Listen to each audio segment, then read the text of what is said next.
దేవుడు మన పక్షమునుండగా మనకు విరోధి ఎవడు?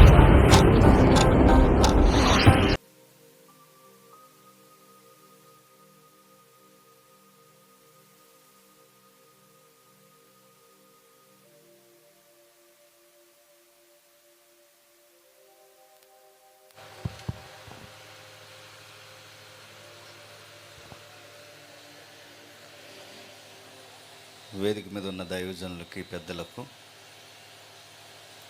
ఈ సభకి కారకులైన ప్రతి ఒక్క యవనస్తుడికి, సంఘ సభ్యులకి 2 విషయాలు బేరేజ్ కాలయాపనకి ఎవరు కూర్చొని వెళ్ళిపోక వినబడుతున్న తండ్రి మీ వాక్యము సత్యమని తండ్రి గ్రహణ మనందరికీ ఆదివారపు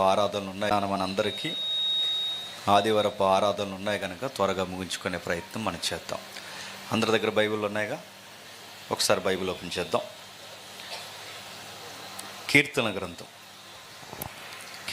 గ్రంథం ఒక ప్రత్యేకమైనది, విచిత్రమైనది,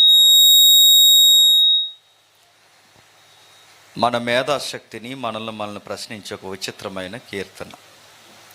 73వ కీర్తన ఒకసారి చూద్దాం. 73వ కీర్తన. ఇశ్రాయేలీయుల యెడల శుద్ధ హృదయుల యెడల నిశ్చయముగా దేవుడు దయాళుడై ఉన్నాడు. నా పాదములు జారుటకు కొంచెమే తప్పెను, నా అడుగులు జార సిద్ధమాయెను.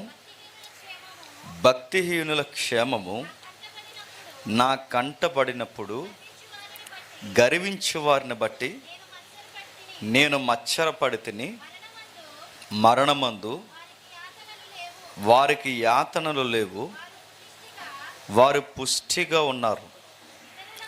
ఇతరులకు కలుగు ఇబ్బందులు వారికి కలగవు, ఇతరులకు పుట్టినట్లు వారికి తెగులు పుట్టదు. కావున గర్వము కంఠహారము వలె వారిని చుట్టుకొనుచున్నది. వస్త్రము వలె వారు బలత్కారము ధరించుకొందురు. క్రొవ్వు చేత వారి కన్నులు మెరకలయున్నవి. వారి హృదయ ఆలోచనలు బయటికి కానవచ్చుచున్నవి. ఎగతాళి చేయుచు బలత్కారము చేత జరుగు కీడును గూర్చి వారు మాట్లాడుదురు, గర్వముగా మాట్లాడుదురు. ఆకాశము తొట్టి వారి ముఖము ఎత్తుదురు. వారి నాలుక భూసంచారము చేయును. వారు జలపానము సమృద్ధిగా చేయుదురు. దేవుడెట్లు తెలుసుకొనును? మహోన్నతునికి తెలివి ఉన్నదా అని వారు అనుకొందురు. ఇదిగో ఇట్టివారు భక్తిహీనులు, వీరు ఎల్లప్పుడూ నిశ్చయత గలవారై ధన సమృద్ధి చేసుకుని ఉన్నారు. ఆగుదాం. నిజాయితీగా ఒప్పుకుందాం, చదివింది మనకేమన్నా అర్థమైందా? చెప్పండి. సిగ్గు లేకుండా ఒప్పుకుందాం. మనకేమైనా అర్థమైందా? మనకేం అర్థం? ఇటే జనం ఎక్కువ ఉన్నారేంటి? మనకేం అర్థం అవ్వలేదు. చదివిన వాక్యాలు మనకు తెలుగు అక్షరాలు తెలుసు కనుక చదువుకుంటున్నాం. చదివింది మనకు అర్థమైందని ప్రశ్నించుకున్నప్పుడే దేవుడు మనతో మాట్లాడతాడు. కాకపోతే క్రైస్తవ్యంలో మనకు తెలియకుండా కొన్ని టెర్మినాలజీ మనకు అలవాటు అయిపోయింది. వాక్యం చదువుకోవడమే దేవుని అనుకుంటున్నారు. వాక్యం చదువుకోవడం దేవుని అని బైబిల్ లేదు. వాక్యాన్ని దివారాత్రులు చెప్పండి. ధ్యానము వేరు, చదవడం వేరు. ఇప్పుడు మనం చదివాం, ధ్యానము వేరు. అంటే ఈ వాక్యం ఎందుకు ఎలా ఉంది అని దాని గురించి ఆలోచించి దాన్ని అర్థం చేసుకుని మన జీవితాలకి అప్లై చేసుకోవడమే ధ్యానము అంటారు.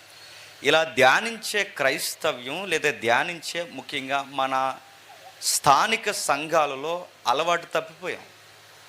ఒకప్పుడు చక్కగా గృహ కూడికలు జరిగేవి.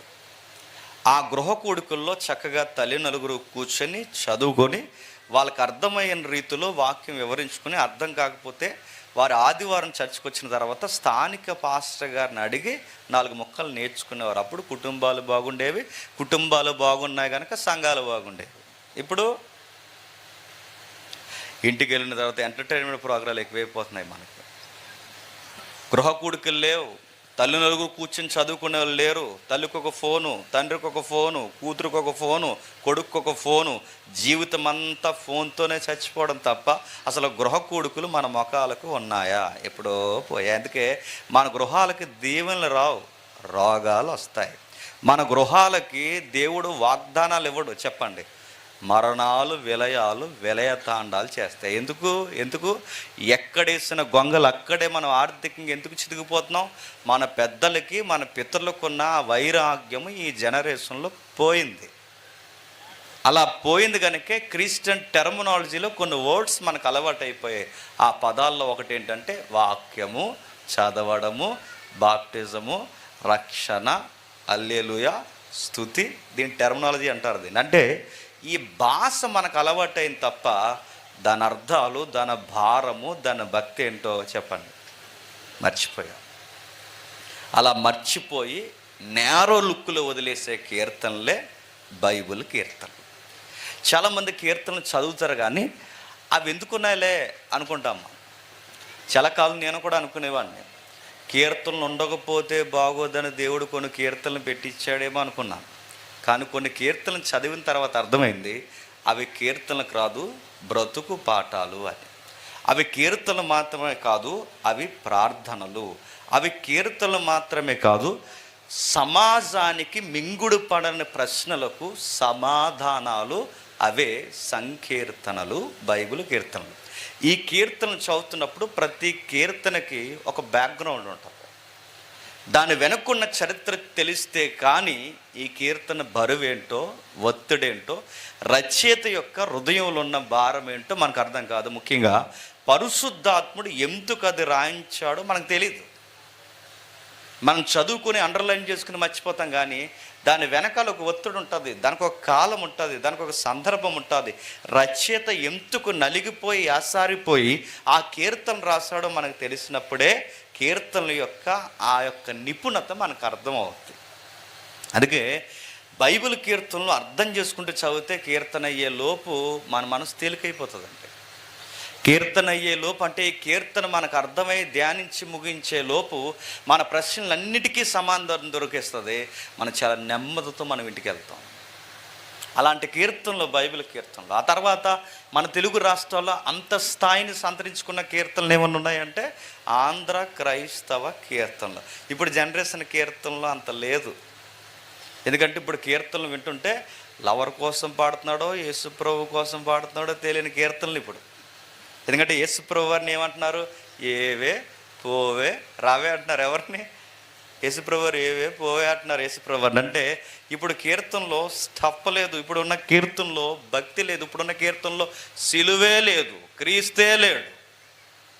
అందుకే ఇప్పుడున్న కీర్తనలకి ఇప్పుడు ఏముంది చెప్పిన డీజే ఉంది. ఇప్పుడున్న కీర్తనలకి అప్పుడున్న కీర్తనలకి వారి హృదయ స్పందన అవుతాయి. అందుకే బైబిల్ కీర్తనలో ఈ భూలోకం ఉన్నంతకాలం ఎవర్ గ్రీన్ సాంగ్స్ అవి. ఆ సాంగ్స్ మనం చదువుతున్నప్పుడు మన ప్రశ్నలకి జవాబు దొరుకుతుంది. ఏముందండి ఈ కీర్తన వెనకాలంటే కొంచెం చరిత్ర చెప్తాను వినండి. దావీదు గారు తెలుసు కదండి. దావీదు గారు తెలియకపోతే రేపు తూర్పు ఏ పొందో చూడడమే. ఈ మినిమం బేసిక్స్ మనకి. దావీదు గారు తెలుసు కదా.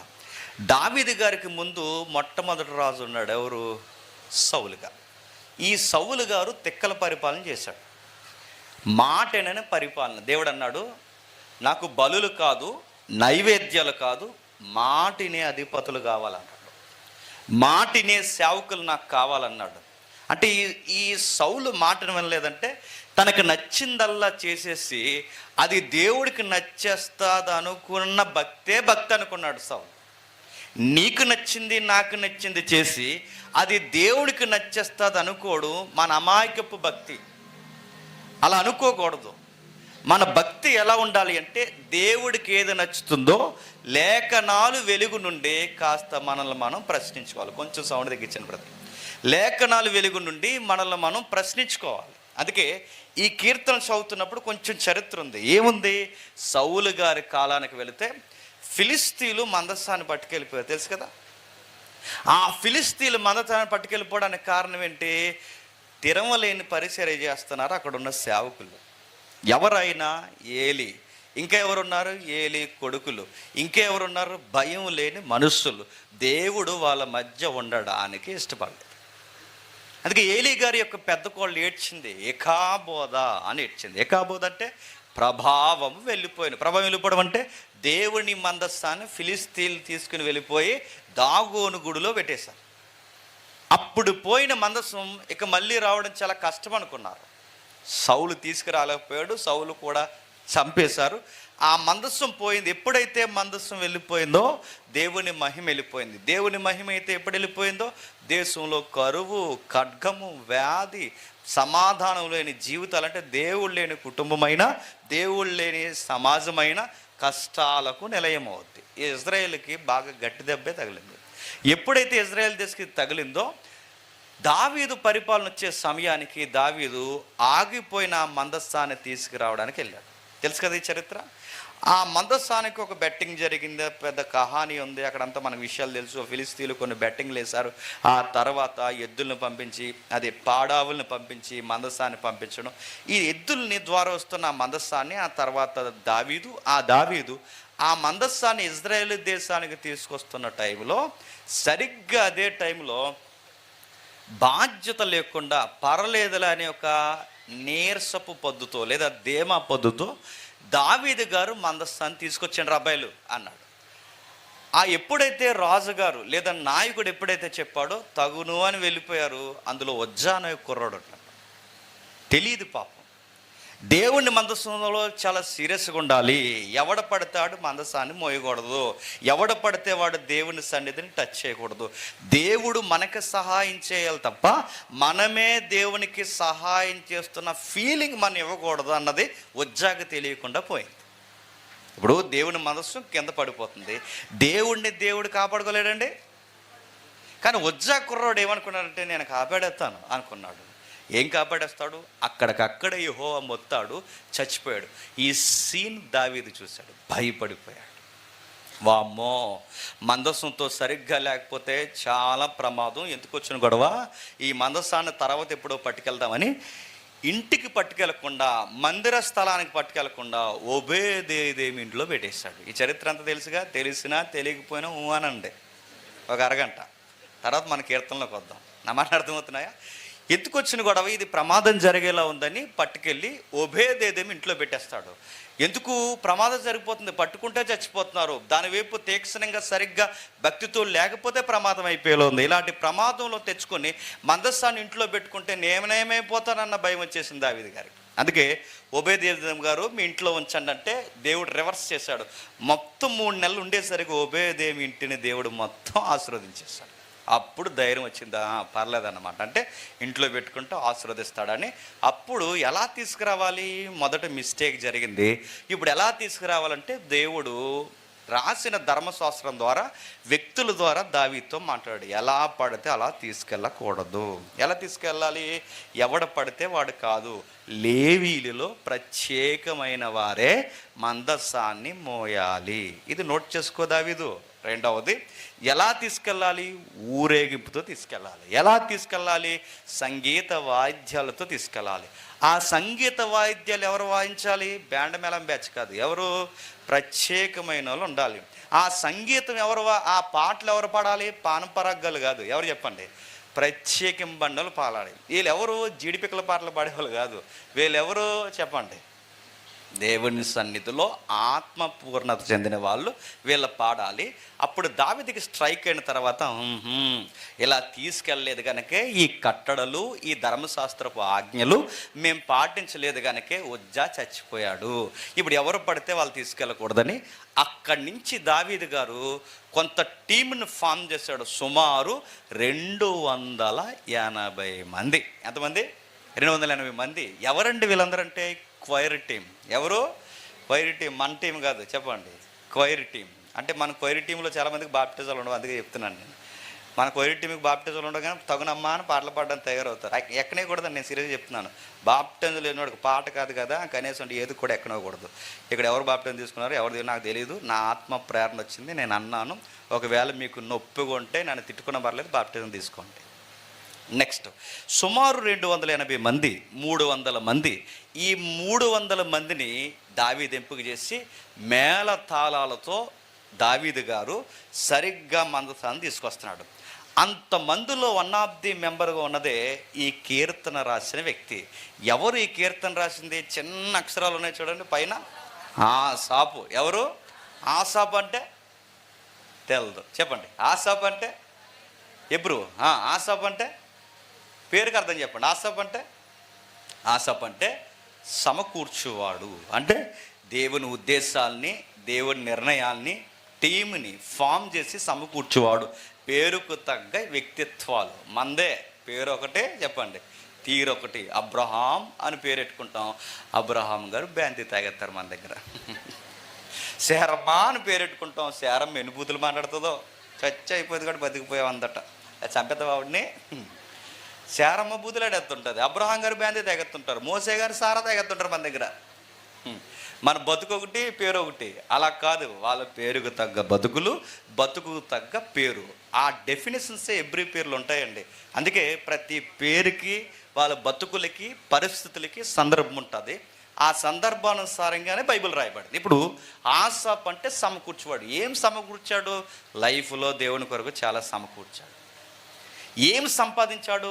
చాలా మందిని సంపాదించాడు. ఏం సంపాదించాడు? దావీదు తర్వాత జాతీయ గీతాలు రాసేంత స్థాయిని సంపాదించాడు. అంటే చిన్న వ్యవహారం కాదంటే 280 మందిలో ఒక ప్రత్యేకత ఈ వ్యక్తికి వచ్చిందంటే సంథింగ్ స్పెషల్ ఏదో ఉంది అతనిలో, దేవుడికి నచ్చింది. ఏముందబ్బా, ఏం జరిగింది, ఏం కోరుకున్నాడు దేవుడు? చూద్దాం ఒకసారి. మొదటి దినవృత్తాంతాల గ్రంథం, మళ్ళీ వద్దాం ఇక్కడికి. మొదటి దినవృత్తాంతాల గ్రంథం 15వ అధ్యాయం. మొదటి దినవృత్తాంతాల గ్రంథం 15వ అధ్యాయం 16వ వచనం చూడండి. అంతటా దావీదు పిలిచి సరమండలములు, సితారాలు, తాళములు,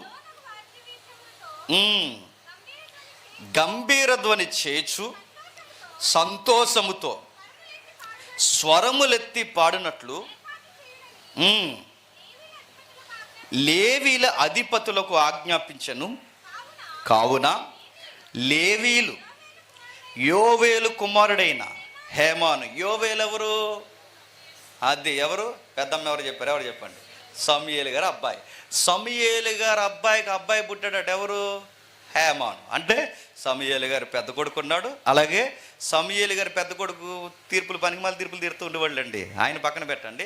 సమూయేలు గారి పెద్ద కొడుకు పుట్టిన కొడుకే హేమాన్. ఈ హేమాన్ గారి తర్వాత మరొక ఆయన ఉన్నాడట. వారి బంధువుల్లో బెరకయ కుమారుడైన ఆసాపు. ఎవరట? బెరకయ కుమారుడైన ఆసాపు. అంటే సమూయేలు గారికి ఈయన చుట్టాలా? చెప్పండి. ఎస్, చుట్టాలే. అంటే ఎందుకు చుట్టాలు? వీళ్ళు లేవీలు. సమూయేలు గారు ఏ గోత్రికులు? లేవీలు. ఎందుకు వీళ్ళని దావీదు పెట్టాడు? లేవీలే ఉండాలి మందసం దగ్గర. దేవుని సన్నిధిలో ప్రత్యేకింపబడిన వారే ఉండాలి. అలా ఎవరు పడతా వాళ్ళు ఉంటే అలా చనిపోయారు. అలాంటి ప్రమాదం ఉందని దావీదుకి ఎక్స్పీరియన్స్ వచ్చింది కనుక 280 మంది, అందులో ప్రధానులు, లేవీల్లో ప్రధానులు. అందులో ఎవరు ప్రధానులు? హేమాను. వారి బంధువుల్లో బెరహే కుమారుడైన ఆసాపు. వీళ్ళ ప్రధానులు. ఎంతమంది ప్రధానులు ఉన్నారు? ఈ ప్రధానులు కొంతమంది జనాంగం ఉన్నారు. ఈ 100 మందిలో అంత ప్రత్యేకత తనకి ఎలా వచ్చిందంటే, పాటలు జీవితంలో 12 రాశాడట. ఎన్ని? 12. 73 నుండి సుమారు 83వ కీర్తన వరకు ఈ 12 కీర్తనలు ఎవరివి? ఆసాపు గారు. ఎవరివి? ఆసాపు గారిది. బైబిల్లో సుమారు 12 కీర్తనలు.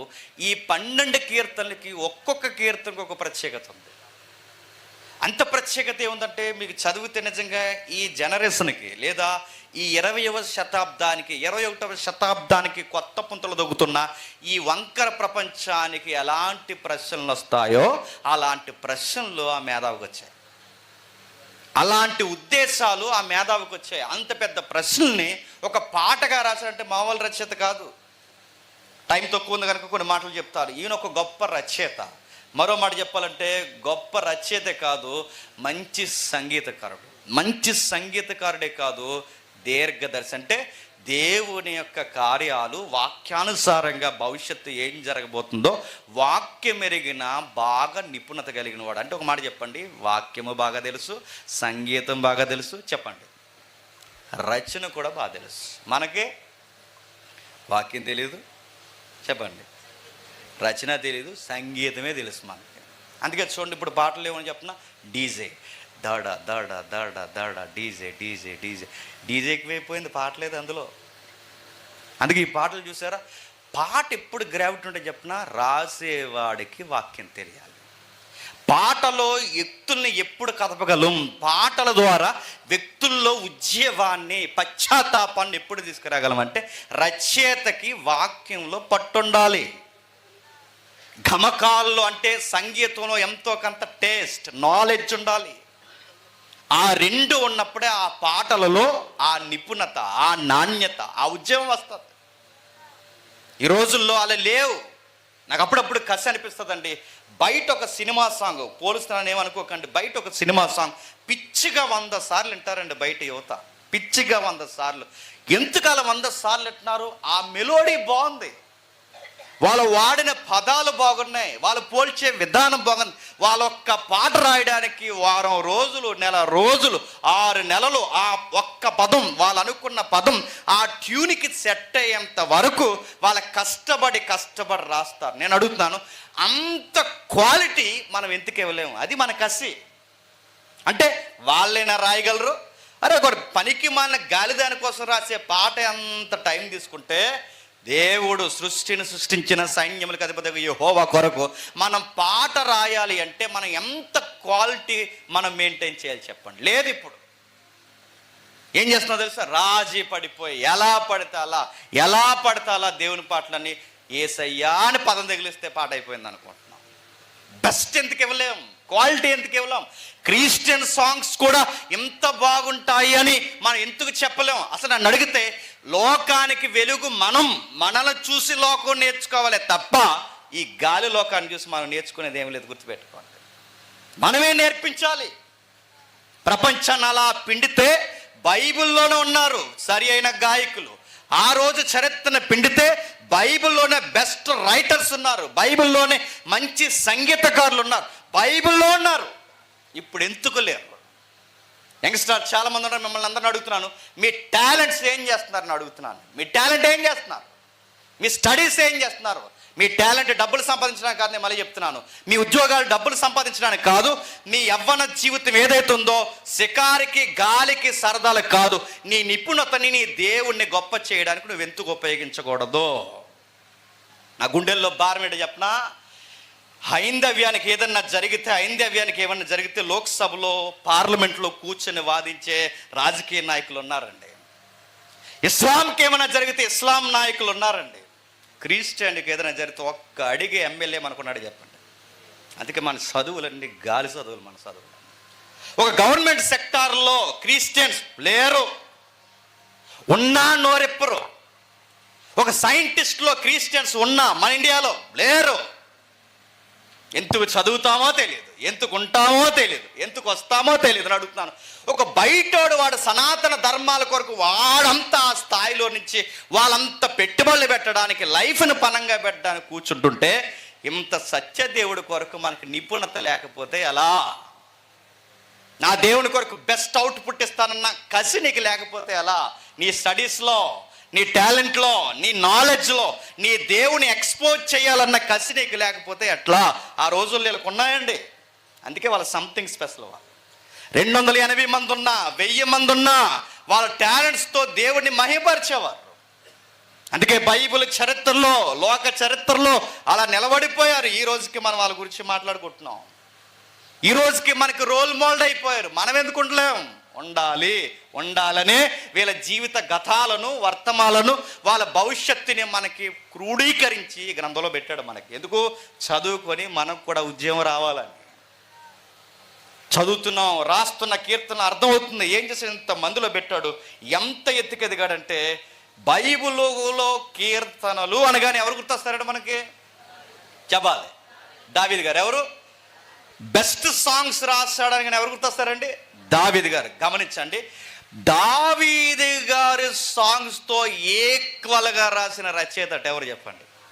ఆసాఫ్. ఇశ్రాయేలుకి నేషనల్ సాంగ్స్ ఉంటాయి, నేషనల్ సాంగ్స్. హిజ్కియా తెలుసుగా, తెలిసినా తెలియకపోయినా తెలుసానండి, తెలుసు కదా. ఏదైనా మళ్ళీ హిజ్కియా చరిత్రకి వెళ్ళమంటే తెల్లారుద్ది. హిజ్కియా అంటే సొలొమోను వెళ్ళిపోయిన తర్వాత దేశం 2 ముక్కలైంది, తెలుసు కదా. సౌలు, దావీదు, సొలొమోను. 120 సంవత్సరాల తర్వాత ఇజ్రాయెల్ దేశం 2 ముక్కలయ్యింది. ఎందుకంటే తిన్నమైనలు పుట్టలేదు. సొలొమోనుకి వంకరోలు పుట్టారు. వాళ్ళ దేశాన్ని 2 ముక్కలు చేశారు. యూదులు వేరైపోయారు, ఇశ్రాయేలు వేరైపోయారు. ఆ యోధ జాతిని పరిపాలించే చక్కటి రాజే హిజ్కియా. ఈ హిజ్కియా పరిపాలిస్తున్నప్పుడు సంస్కరణ ఉద్యమాన్ని స్టార్ట్ చేశాడు. సంస్కరణ అంటే దేవాలయంలో దేవుని మహిమ తగ్గిపోతుంది, సంస్కరణ ప్రారంభించాడు. ఆచార కర్మకాండలు మానేసాం, పస్కాని మానేసాం, దేవుని వెలుగు ఇజ్రాయెల్ దేశాన్ని దాటిపోతుంది, మళ్ళీ మనం బాగు చేయాలని ధర్మశాస్త్రం చదువుకొని సంస్కరణ ఉద్యమాన్ని ప్రారంభిస్తే, ఆ సంస్కరణ ఉద్యమం ప్రారంభిస్తున్నప్పుడు పస్కా టైప్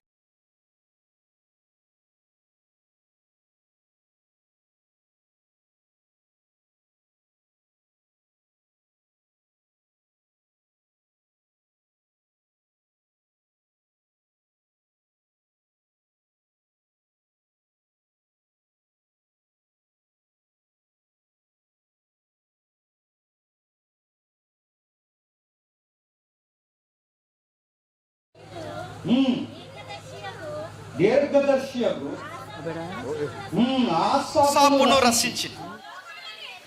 శ్లోకములను ఎత్తి యెహోవాను స్తుతించుడని రాజైన హిజ్కియా అధిపతులకు లేవీలకు ఆజ్ఞాపించగా, వారు సంతోషముతో స్తోత్రములు పాడి తల వంచి ఆరాధించి వర్షిప్ ఎలా చేస్తున్నారట? ఎంత గౌరవం, ఎంత మర్యాద! తల వంచి, దేవునికి భయపడి, భయము కలిగి, భక్తి కలిగి తల వంచి. ఎవరండి ఆ పాటలు పాడడానికి? ఎవరు పాటలు పాడుతున్నారు? మెలోడీ సాంగ్స్ ఏ బాగున్నాయని కాదు. ఏ పాటలు పాడుతున్నారు? ఆ పాటలు పాడాలంటే దావీదు గారివి, 2 ఆసాపు గారివి. ఆ రోజుల్లో ఇవి జాతీయ గీతాల్లో పాడేవారట. అంటే సొలొమోను బంగారు దేవాలయం ఉంటే, ఆ బంగారు దేవాలయంలో సుమారు 280 మంది, 300 మంది అలా కూర్చొని, ఆ 300 మంది అలా నిలబడి అంతమంది వర్షిప్ చేస్తుంటే అందరూ విన్నారట. అందరూ తల వంచి గౌరవంతో దేవుణ్ణి ఆరాధించారట. చాలా మర్యాదగా, క్రమంగా, చక్కగా దేవుణ్ణి ఆరాధిస్తున్నారట. ఇంత ఎత్తికెదిగిన వాడు దావీదు, అంత గొప్ప కీర్తనలు రాసిన వాడు, రాజులు కూడా ఇతని కీర్తనలు కోడుకొని పాడించేంత గొప్ప భక్తుడు. మీరు నమ్ముతారో లేదో, భక్తిలో జారిపోయాడట. నమ్మగలరా? నా మాటలు అర్థమవుతున్నాయి లేదు. దావీదుతో సమాన హోదా కలిగిన వాడు, పాటల్లో జాతీయ గీతాలు రాసిన వాడు, ఇంత వైరాగ్యం కలిగిన వాడు, 280 మందిలో ప్రత్యేకంగా దేవునికి నచ్చిన వాడు, ఇంత భక్తున్నవాడట. భక్తిలో ఒక అడుగు వెనక్కిపోయాడట. ఎందుకు పోయాడట? ఎందుకు ఇబ్బంది వచ్చిందట? ఎందుకంటే సొసైటీలో కొన్ని విషయాలు చూశాడట.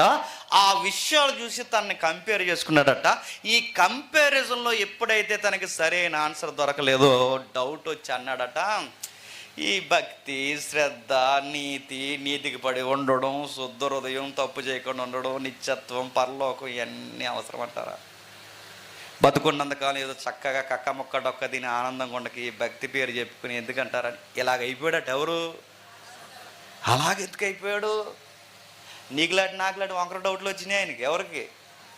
ఇటెంత భక్తిపోడు దేవాలయంలో ఉన్నవాడికి నీలాంటి నాలాంటి వంకర డౌట్లు వచ్చాయి. ఈరోజు వచ్చాయి.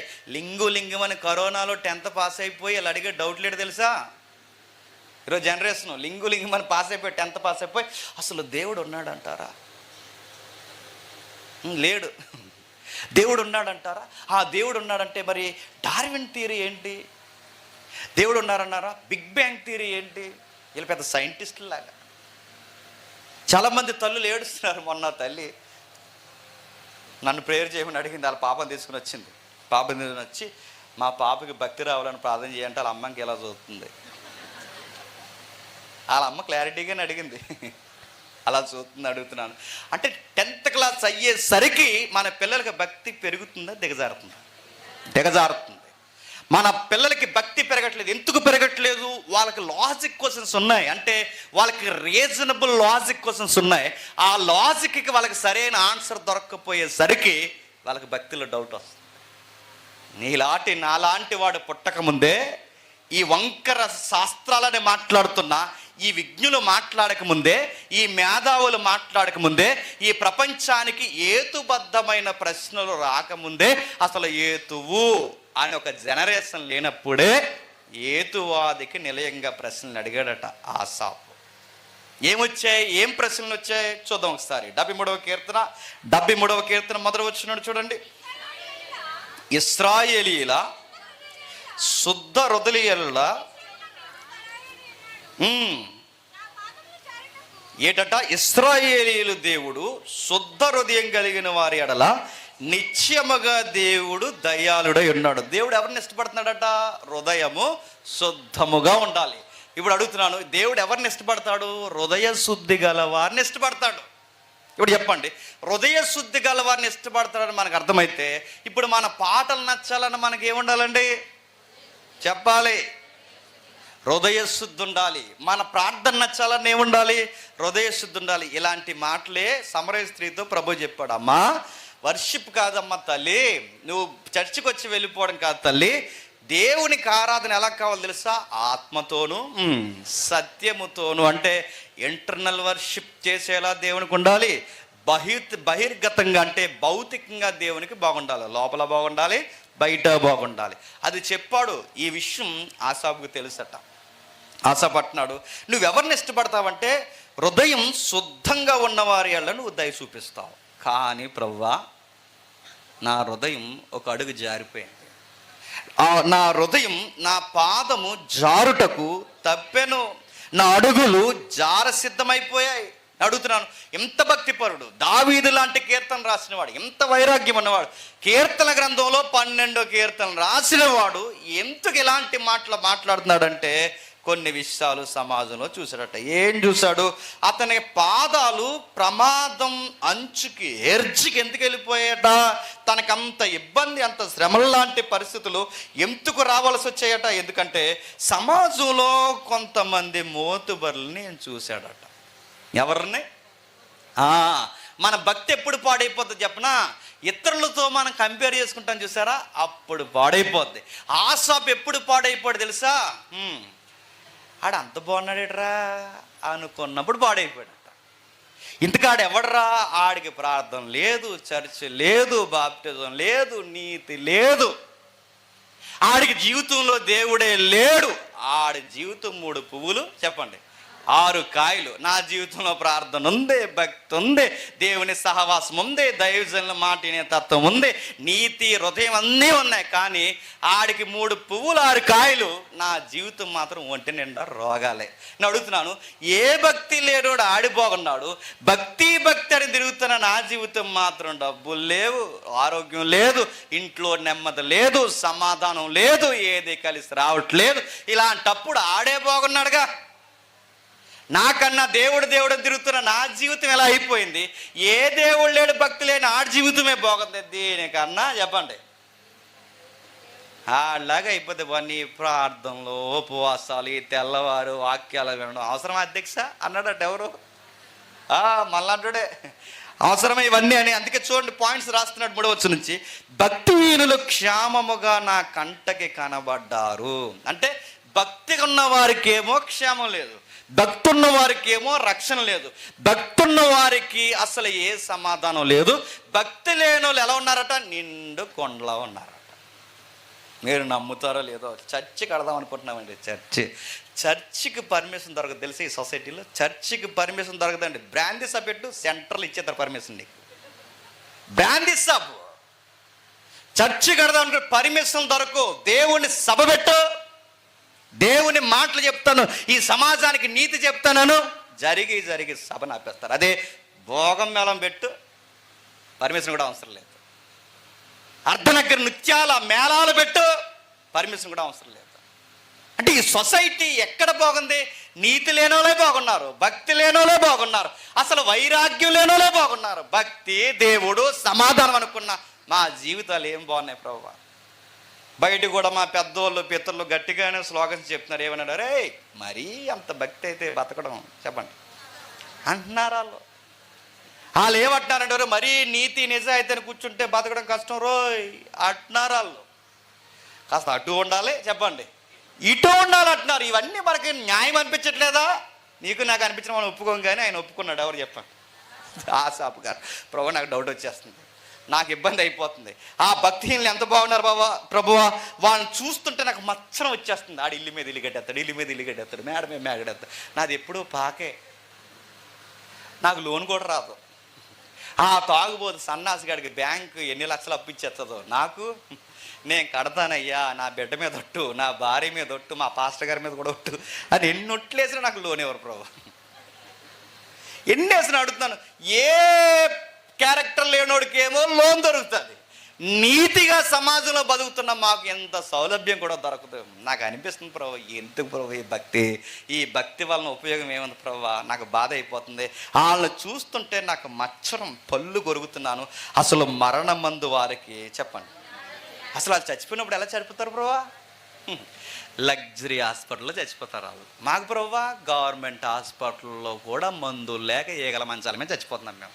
మాకు ఏం సుఖం ప్రభు ఈ భక్తి వల్ల? మాకు ఏం సుఖం ఉంది ప్రభా? వాళ్ళ చక్కగా వాళ్ళకి మళ్ళీ చచ్చిపోతే కాస్ట్లీ బాక్స్ వస్తుంది, ఇలాంటి గ్లాస్తో కాస్ట్లీ బాక్స్ వస్తుంది, మళ్ళీ సెంటర్లు వేసి విచిత్రం ప్రభా. వాళ్ళు చనిపోయినప్పుడు కూడా వాళ్ళ మొక్కలకి కోటింగు, లిప్టిక్లు, ముక్కు పొడకలు అయ్యేం తీరు. మాకు తెల్లగుడ్డ కూడా తినంగా తయారు ప్రభా. అది ఏదో ఉంటుంది, అది సున్నీలాగా తెచ్చి మీద వేస్తారు. ఆ కుంకుడు పుచ్చి చేసి మమ్మల్ని తీసుకెళ్ళిపోతారు. మా ఇంచికరులు కూడా తినంగా జరగమ్మ. ఆడు మరణం అంది ఎంత పుష్టి, ఆడి లగ్జరీ అనిపిస్తుంది ప్రభా.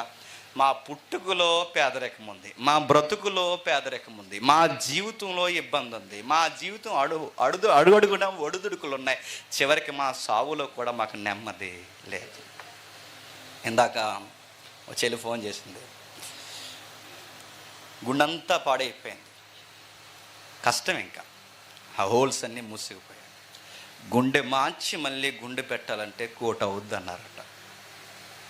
1 కోటి తెచ్చుకుంటే, ఇంకా చాలా ఉన్నాయి మార్చాల్సినవి, 1 కోటి తెచ్చుకుంటే మీ ఆయన బతుకుతాడు, 1 కోటి రూపాయలు తెచ్చుకోకపోతే మేమేమి చేయలేమన్నాడు. ఇప్పుడు చెప్పండి, ఎంత భక్తి కలిగిన ఈమెకి సవాల్ ఏంటో చెప్పనా? ఇప్పుడు తన భర్త బతకడని తనకు అర్థమైపోయింది. కళ్ళ ముందు చచ్చిపోతాడని డాక్టర్లు డిసైడ్ చేసినప్పుడు తన చేతిలో డబ్బులు లేవు. తన దగ్గర ఏముందో చెప్పనా? ఉపవాసం ఉంది. తన దగ్గర ఏముందో చెప్పనా? ప్రార్థన ఉంది. తన దగ్గర ఏముందో చెప్పనా? ఇంతకు మించిన భక్తి ఉంది. ఇంతకు మించి తనకి ఏముంది చెప్పండి? ఏమీ లేదు. కానీ తనకు విషయం తెలుసు, డాక్టర్ చెప్పేశాడు తన భర్త చచ్చిపోతాడు. కానీ బయట వాళ్ళకి చూడండి, 1 కోటి కాదు సార్, 2 కోట్లు ఎత్తం మార్చేయండి అంటున్నారు. సిగరెట్లు కాల్చి కాల్చి కాల్చి డబ్బున్న వాళ్ళు హార్ట్ ప్రాబ్లం వస్తే హార్ట్ స్నానం చేసినంత ఈజీగా మార్చుకుంటున్నారు. వాళ్ళు లగ్జరీగా తిరిగి తిరిగి వ్యసనాలు తాగి తాగి కిడ్నీలు పాడైతే కిడ్నీలు బఠానీ గింజలు కొనుక్కున్నట్టు కొనుక్కుంటున్నారు వాళ్ళు. మన లైఫ్ అంటే ఇంత అనారోగ్య సమస్య వస్తే మన కుటుంబాలు అల్లాడిపోతున్నాయి. హాస్పిటల్ ఫీజు కట్టలేక మన పిల్లలు చదువులు కూడా మానేస్తున్నారు. ఈ కంపారిజన్ చూసినప్పుడు మనకి ఏమనిపిస్తుంది చెప్పండి? ఆడికిలాగా దొంగ వ్యాపారాలు చేసినా బాగుంటారు, ఆడికిలాగా ఏదో ఒక నీతి వదిలేసి డబ్బులు అలా ఉన్నా బాగుంటారు. మాకు ఏం కలిసిన దేవుడిని నమ్ముకున్నాం, కానీ అన్ని రోగాలే, వేదనలే, ఇబ్బందులే. అందుకే బాధపడుతున్నాడు. మరణమందు వారికి యాతన లేవు, పుష్టిగా చచ్చిపోయారంట. మనం చచ్చిపోయినప్పుడు ఎలా చచ్చిపోతాం చెప్పండి? సన్నంగా ఎముకలు గూడుతో చెప్పండి. మనం చనిపోతే ఎలా చనిపోతాడు? బెంగతో, బొగ్గలు లోపలికి పోయి చెప్పండి, కళ్ళు లోనకు పోయి, ముక్కెండిపోయి అలా సన్నంగా అయిపోయి. ఆడు చచ్చిపోయినప్పుడు బంతులా కూడా చెప్పి, ఆడు చచ్చిపోయినప్పుడు కూడా స్టైల్గా చచ్చిపోతున్నాడు అంటే ఆడు చచ్చిపోతున్నప్పుడు. అది ఎలా చనిపోతున్నాడు? ప్రభు వాళ్ళకి ఒళ్ళు కూడా కరగకుండా చచ్చిపోతున్నారు. ప్రభు మా ఎముకలు ఎన్నో ఉన్నాయి లెక్కెట్టుకుని చచ్చిపోతున్నాను. నాకు డౌట్ అవుతుంది ప్రభు, అసలు నువ్వు ఎక్కడున్నావో, ఏం చేస్తున్నావో, ఈ భక్తి ఏంటో, ఈ ధర్మశాస్త్రం ఏంటో, ఈ ఉపవాసాలు ఏంటో, ఇది ఎలా చెప్పుకోవాలి తెలియక చెప్పండి. ఓ పాట రాసుకుంటున్నాను ప్రభా అని రాశాడు పాట. అదే 73వ కీర్తన. వెనక ఏమంటున్నాడు కిందకి? ఇతరులకు కలుగు ఇబ్బందులు వారికి కలగు, ఇతరులకు పుట్టినట్లు వారికి తెగులు పుట్టదు. మా ఇంటి నిండా రోగాలే, ఆడికి ఇంట్లో రోగమే ఉండదు. సేవను తిరుగుతాం, సేవలో రోగాలు మాకు. ఆడికి సేవ ఉండదు, పడదు, తెల్లవారు ఈదుల్లో పడుగుతాడు. ఆడికి ఏ రోగం రాదు. ఆడికి మనకి నడుతున్నా, మనకు అన్ని రోగాలే, మనకు అన్ని ఇబ్బందులే, మన పిల్లలకి ఇబ్బందులే, అన్ని ఇబ్బందులే. వాళ్ళకి ఒక్కడ సరిగ్గా పాటించరు, కానీ వాళ్ళకి ఏం ఉండదండి, ఏ సమస్య ఉండదండి, చక్కగా తిరుగుతారు. మనకు పేదరికం మన ఇంట్లోనే, రోగాలు మన ఇంట్లోనే, ఒంటరితనం మన ఇంట్లోనే, అన్యాయం మన ఇంట్లోనే, అన్ని విషయాలు మన ఇంట్లోనే. కానీ ఇన్ని ఉన్న దేవుణ్ణి పట్టుకుని ఎలాడుతున్నాం. ఏముంది దేవుని సహాయం మనకి? భక్తిలో డౌట్ వస్తుంది. అందుకే అంటున్నాడు, వాళ్ళు ఎలా ఉన్నారంటే ప్రభువా, వస్త్రము వలె వారు కావున వారి గర్వము కంఠహారము వలె వారు చుట్టుకొని ఉన్నది. ఎంత పొగరు ప్రభువా! ఈ డబ్బున వాళ్ళు ఎలా నడుస్తారండి? వాళ్ళు నడుస్తున్నప్పుడు వాళ్ళకి పొగరు, వాళ్ళ వైరాగ్యం, నడుస్తున్నప్పుడు ఇలా చూసి పక్కుండు అన్నట్టు అనమాట. ఆ చూసే విధానం, వాళ్ళ ఎంత పొగరు, ఆడి గర్వము కంఠహారంగా. ఆడిని చూస్తుంటే ఆడ పొగరంతా చూస్తాడు. ఆడి మాట్లాడే విధానం కానీ, ఆడు కూర్చునే విధానం కానీ, ఆడు ఎదుటోడికి జవాబు చెప్పే విధానం, ఎంత పొగరో. ఆ గర్వం ఆడవాళ్ళు మెడలో వేసుకుంటారు కదా ఆరాలు, ఏంటవి నక్లీసులు, ఆ నక్లీసే కదా ఆ హారం, ఆ కంఠహారం వేసుకున్నట్టు కనబడుతుంది అట్ట. హారాలు వేసుకున్న వాళ్ళు కుదురు కూర్చుంటారండి? చెప్పండి. నేను పెళ్ళిలో ఒకరోజు వాకింగ్ చెప్తుంటే 70 సార్లు లేచిపోయింది ఒక ఆవిడ. నాకు అసలే మధ్యలో ఎవరైనా లెగితే నా వాక్యం పోద్ది గాలిలోకి. నాకు డిస్టర్బెన్స్ ఉంటే నేను చెప్పలేను, ఇంట్రెస్ట్గా వింటేనే చెప్పగలను. ఆ పెళ్ళి కూతురికి అత్త, ఆ పెళ్ళికొడుకు అత్త, ఏం అనలేను, తెలిసిన ఆవిడ, ఈడి మొహం చూసి ఇంకేం అనలేను. 70 సార్లు వేసింది ప్రసంగాన్ని, అలా గొప్పెట్టుకొని చెప్పాను. మొత్తం మీద అయిపోయి ఇంకా ఆగలేక అడిగాను, ఎందుకురా మీ అత్త అన్నిసార్లు లెగుతుంది అని అడిగాను. మా అత్త కొత్త నక్లీస్ కొందరా అన్నాడు. అంటే నక్లీస్ కొంటే కూర్చోరా? కూర్చోరు. ఇప్పుడు అందరూ చూడాలి, పెళ్లి కూతురు చూడకపోయినా పర్లేదు, చెప్పండి, కొత్తదే అమ్మని చూడాలి. నక్లీస్ వేసుకున్న వాళ్ళు అందరికి చూపించుకుంటే ఎలా తిరుగుతారో, పొగర్నట పెద్ద గౌరవంగా చూపించుకుంటారంట ఈ డబ్బున్న వాళ్ళందరూ. ఎలాగా? పొగరు, నోటు దురుసు, మాట దురుసు, సూపు, ఎంత చాలా గర్వంగా మాట్లాడతారట. వారు వస్త్రము వలె బలత్కారం ధరించుకుని ఉన్నారట. వస్త్రం అంటే హారం వేసుకున్న వాడికి గర్వాన్ని వేసుకున్నట్టు వేసుకుంటాడట, చొక్కా వేసుకున్నట్టు ఏం వేసుకున్నాడట? బలత్కారము. ఎవడన్నా అడ్డొచ్చాడు అనుకోండి, అడ్డొచ్చినప్పుడు సీరియస్గా మాట్లాడతాడు. ఎటు చెప్పు, ఏ ఊరు మంది, ఏ నియోజకవర్గం ఉండేది చెప్పు, సార్ ఇలా వెళ్ళకూడదు సార్, చెప్పు ఎంత ల్యాండ్ ఎంత పడుతుంది సెంట్, ఇక్కడ కొనేస్తా ఏమనుకున్నావు అన్నాడట. వాళ్ళు సైట్లు కొనేస్తానంటారు, మన వాహనాలు కొనేస్తానంటారు, ఎక్కువ మాడితే నిన్ను మన పిల్లల్ని కూడా కొనేస్తా అంటాడు. అడిగి ఎంత పొగరో. మేమేం సార్ సిమెంట్ రోడ్డు మీ ఊరికి ఏమనుకుంటున్నావు, లేకుండా అడ్డు. ఈ మాటలన్నీ ఎలా ఉంటాయండి? వాళ్ళని ఎవరేం చేయరండి. వాళ్ళని పోలీసులు ఏమనరు, అధికారులు ఏమనరు. వాళ్ళకి ఎంత గర్వమో. మనం అధికారులను చూస్తే అయ్యా అయ్యా అయ్యా అయ్యా అంటాం. మనం ఆడు పోలీసు ఆయన మనకు పోయిన చైరు బర్రం లాగి ఆఫీసర్ ముందు అలా కూర్చొని కాలు మీద కాలు వేసుకుని ఈడు సమాధానం చెప్తుంటే ఆఫీసర్లు ఏమనరు. మనకు మెంటలు వచ్చేస్తుంటుంది. ఆఫీసర్లు ఏమనరు. ఎందుకే సీన్ చెప్తాను ఒక సన్నాసిగాడు, పనికిమాలినోడు, ఒక అధికారి ఉన్నాడు, పనికిమాలినోడు. ఒక పాస్టర్ గారిని ఈ తాగుబోతే ఎదవని తీసుకొచ్చి ఒక దేన సేవకుడు అక్కడ నిలబెడితే ఈ పనికిమాలినోడు ఆ దేన సేవకుడిని తిట్టాడండి. పోలీసులు అలా చూస్తున్నారండి. అంటే ఇప్పుడు మళ్ళీ అడుగుతున్నాను, ఒక సామాన్యుడికి ఒక డబ్బు ఉన్నవాడికి గొడవ అయింది అనుకోండి. ఒక సామాన్యుడికి డబ్బు ఉన్నవాడు గొడవ అయితే ఇద్దరు అధికారుల దగ్గరికి వెళితే ఎవరు గెలుస్తారు చెప్పండి? జనరల్ జీకే పెట్టి చెప్పండి. ఒక డబ్బు లేనోడు, డబ్బు ఉన్నవాడు, ఇద్దరికి గొడవ జరిగితే జడ్జిమెంట్ మీరు ముందే చెప్పేస్తారు, చెప్పండి ఎవరు గెలుస్తాడు? ఇలా ఉంది ప్రభు సొసైటీ. ఏం చేయమంట ప్రభు? అందుకే ఎగతాళి చేస్తారు, బలత్కారం చేస్తారు, గర్వంగా మాట్లాడతారు, ఆకాశం తట్టు వారి ముఖాలు ఎత్తుతారు, ఇలా పైకెత్తుకుని నడుస్తుంటారు, పై బట్టలు నిప్పెత్తుంటారు. వారు నాలుక భూ సంచారం చేస్తుంది. వాళ్ళకి ఎన్ని తెలుసో, ఎన్ని సంబంధాలు, అందరూ చుట్టాలి వాళ్ళకి. వారి జనాలు కూడా వారి పక్షాన చేరుతారు. జనాలందరూ ఎవరి పక్షాన ఉంటారట చెప్పండి? మన పక్షాన ఎవడని ఉంటాడండి? ఎవడు ఉండండి. జనాలందరూ ఎవరి పక్షాన ఉంటారట? వారి పక్షాన్ని. ఇప్పుడు చెప్పండి, నువ్వు నేను ఎలక్షన్లో నిలబడి గెలుస్తావేమో, ఎవడు గెలుస్తాడు చెప్పండి? రౌడీ థియేటర్లో చెప్పండి, మర్డర్లు చేస్తున్నారు చెప్పండి, ఎవరు గెలుస్తారు చెప్పండి? ఎవరు గెలుస్తారు? జనాలు ఎవరిని గెలిపించుకుంటారు? అయ్యా నేను నీతి చేస్తాను, అయ్యా ఇదిగో మీ లోకానికి లేదు, మన నియోజకవర్గానికి మంచి చేస్తాను, నిలబడు, లంచం ఒక నిలబడు, నువ్వు గెలుస్తావేమో. ఇండిపెండెంట్ అభ్యర్థిగా నిలబడు, గెలుస్తావు. నువ్వు ఎవడో కూడా తెలియదు. నువ్వు మంచి చేస్తానా? నువ్వు అవసరం లేదు అబ్బాయి, మాకు మంచి చేయాల్సిన అవసరం లేదు, మాకు కావాల్సింది ఏంటంటే చెప్పండి, నోటిస్తారా, కాయిస్తారా? మాకు అది కావాలి. మాకు ఏదైనా గొడవ జరిగితే అన్యాయంగా మా తరపున బుఖమెత్తేసేవాడు మాకు కావాలి. జనాలు కూడా ఎవరి పక్షాన్ని తిరుగుతారు చెప్పండి? మంచి చేస్తాను నిలబడి నీ పక్షాన్ని నిలబడరు. ఏ అధికారి ఈరోజు సొసైటీలో అధికారులు మెజారిటీ, కొంతమంది మంచి వాళ్ళు ఉన్నారు పక్కన పెట్టండి, మెజారిటీ అధికారులు ఎవరు చెప్పండి? దొంగలు, దోచుకునేవారు, రౌడీ షీటర్లు, భయంకరమైన మర్డర్లు చేసిన వాళ్ళందరూ ఈరోజు అధికారులు. ఇలాంటి వాళ్ళందరూ జనాలు వాళ్ళ వెనకాలే తిరుగుతారు, వాళ్ళనే పొగుడుతారు, వాళ్ళ చుట్టూనే ఉంటారు. మనం ఒక్క మంచి చేస్తామంటే ఒక్కడు కూడా మనతో ఉండరు, ఒక్కడు కూడా మనతో ఉండరు. అందుకే జనాలు వారినే కోరుకుంటాడు. అందుకే బాధాకరమైన విషయం అనాలో ఏమనాలో తెలియదు.